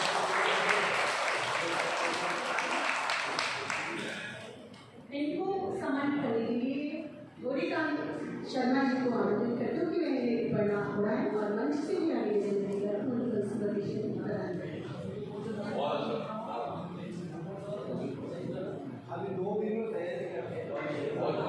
बहुत जल्दी 2 दिन में मात्र 2 दिन इससे पूर्व जो मंचन हुआ था जाओगे कहाँ का बहुत सुंदर हमने से बहुत लोग और कलाकारों की अद्भुत प्रस्तुति और आज भी मौका दिया। बहुत साधुवाद। इधर देखें, गौरीकांत जी प्लीज। अगले क्रम में कर्नल खंडेलवाल जी को आमंत्रित करती हूँ और उनको पढ़ना बढ़ाने के लिए श्री A.K. गुप्ता जी को आमंत्रित करती हूँ।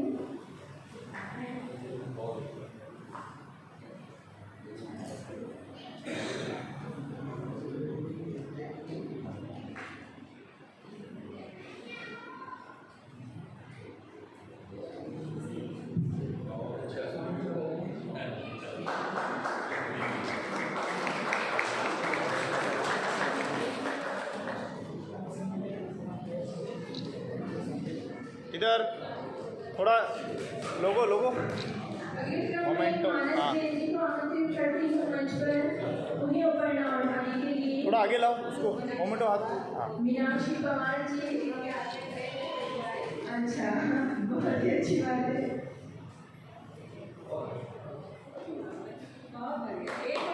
मीनाक्षी पवार जी का पढ़ना बढ़ाने के लिए मानस जैन जी को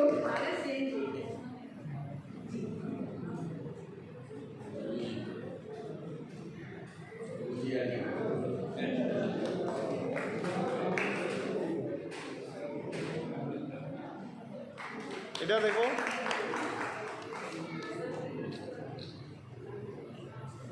प्रद्युम्न चौहान आपको पढ़ना बढ़ाने के लिए आमंत्रित करती हूँ लोकेश पारिक जी को।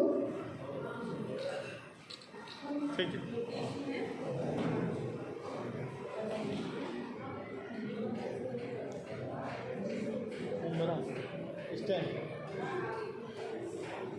सुखदेव सिंह जी राव आपको पढ़ना पहनाने के लिए शकुंतला पालीवाल जी से निवेदन करती हूँ कि वे बता दें।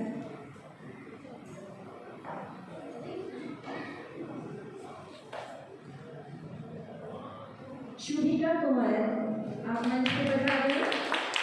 डॉक्टर कामिनी व्यास राव जी आपसे निवेदन है कि आप शुभिका कुमार को पढ़ना बढ़ाकर सम्मानित करें। इधर देखो,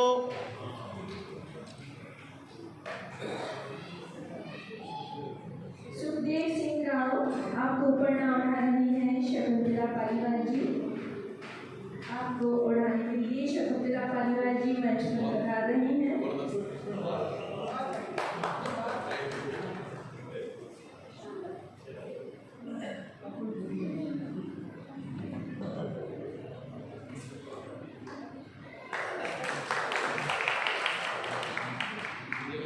मोमेंटो दो,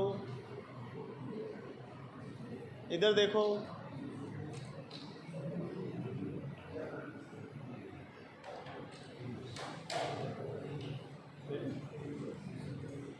एक और नाट्य प्रतिभा शुभिका कमल, आपको पढ़ना ओढ़ाने के लिए आमंत्रित कर रही हूँ डॉक्टर कामिनी व्यासराव जी को।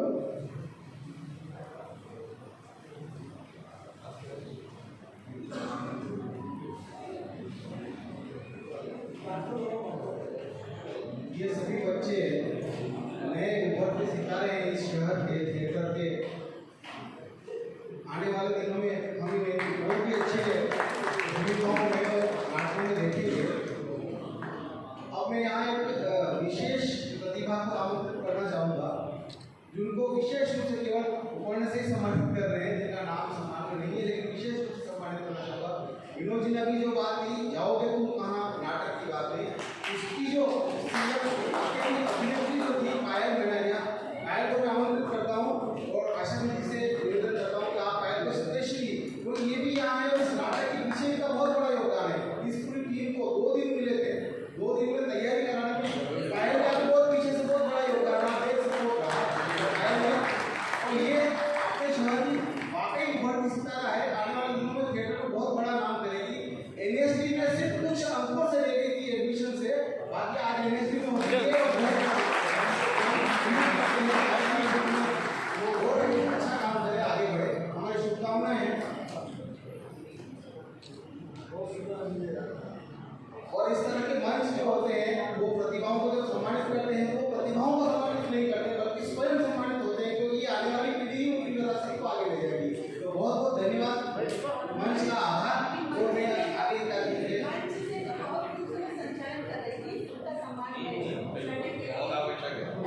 चंचल शर्मा, इन्होंने जो ही पेपर तैयारी की है और ये सारी तैयारी जो ही की है तो बहुत ठीक लगी है हमारी चंचल जी।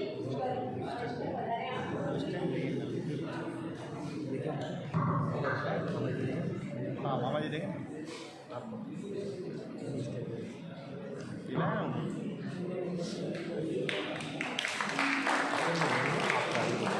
ये आकाशवाणी में केंद्रीय घोषक भी हैं चंचल जी। इधर एक बार।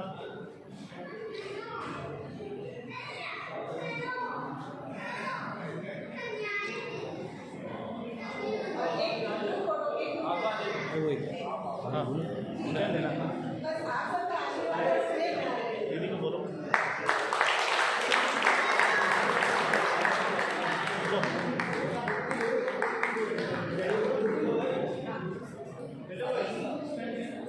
अच्छा, एक हमारे जो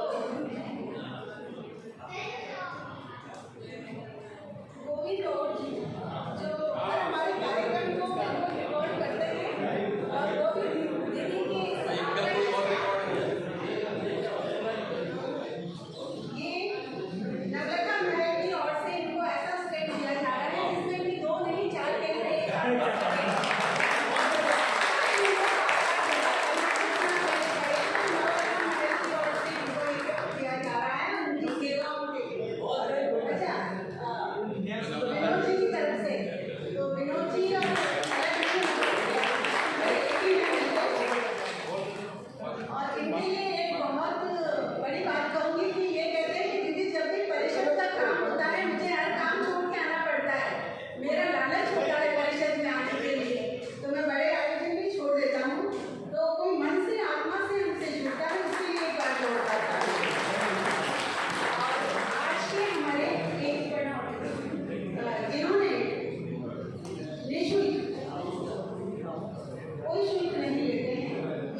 एक मिनट।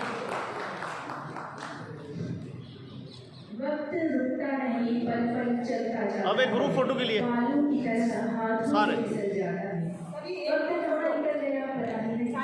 सभी आ जाएं, आधे ऊपर आधे नीचे। एक मिनट आपका लूँगा बस। आप सहयोग के लिए ये कार्यक्रम यहाँ है तो आप सभी लोग यहाँ पधारे हुए हैं। इसमें हम प्रायः हम नहीं कहते, लोग यहाँ आते हैं वो कहते हैं कि नौला खान न देखा तो कुछ भी न देखा। तो वैसे ही 6 बजे बंद हो जाता है, पर हमने विशेष रूप से आपके लिए खुला रखा है। आप सब में दोनों देख करके जाएँ कि किस प्रकार से बौद्धिक दर्शन और संस्कृति को यहाँ बड़े अच्छे तरीके के साथ दिखाया गया है। मैं भी आपसे धन्यवाद। और एक दूसरा जो कि साहित्य परिषद की बात है, सारे साहित्यिक लोग हैं। हमारे यहाँ से एक पत्रिका निकलती है सत्यार्थ स्वर, पिछले 11-12 वर्ष से निकल रही है। जो भी अगर उसको लेना भी चाहे, उससे सदस्य बनना चाहे तो भी मैं दे देता हूँ। धन्यवाद। सब आ जाए, सारे आ जाओ, सभी आ जाए सामने, जल्दी से आ जाए। बहने सभी आ जाए, सम्मान पाने वाले सब आ जाए। सभी अपने अपने सम्मान लेके आना, उपन्ना ओढ़ के। कार्यक्रम समापन होने की ओर है। उपन्ना ओढ़ के आना, सम्मान लेके आना। सामने चलिए देवेश जी, देवेश जी चलिए प्लीज, पहले चलिए पूरा इधर आगे तो। सभी से मेरा निवेदन है, मंच पर पधारें, सभी पधारें। ग्रुप फोटो में हम सब आ रहे हैं।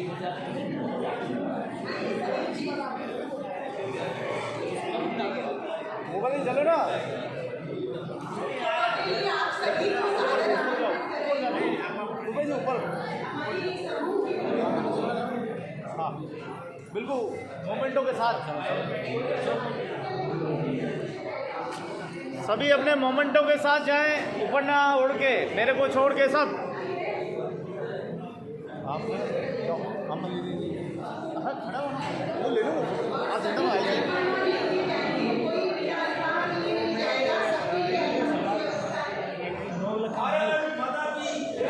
यहाँ से सामने जाओ।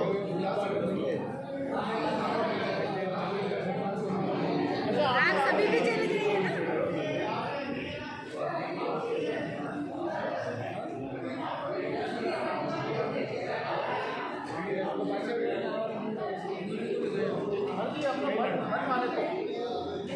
थोड़ा पीछे आ जाए सब।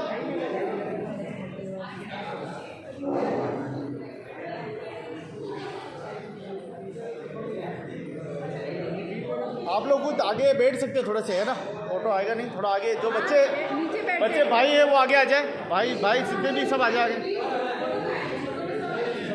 हाँ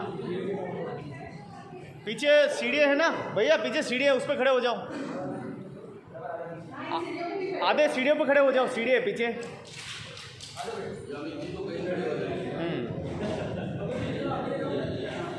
सभी भी इधर आ जाइए। हाँ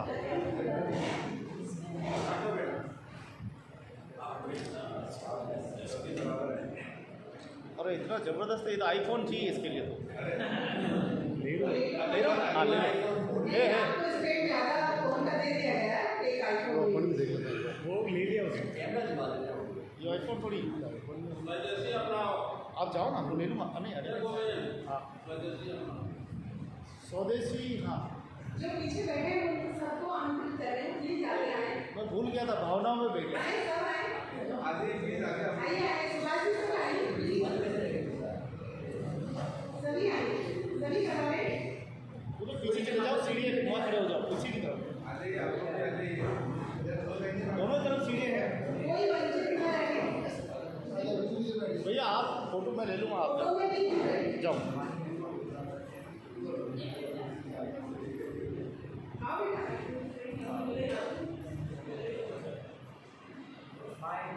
मैं थोड़ा इसको पीछे लेता हूँ।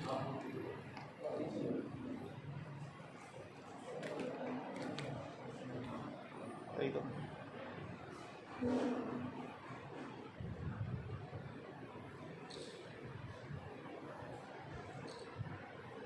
भैया आपके आईफोन में बढ़िया आना ना। या बीच से अच्छा से ले लो। वो देख यहाँ बीच में आके। हाँ वो भी एक में ढूंढना है ना, आईफोन अच्छा है, आजकल का जमाना है।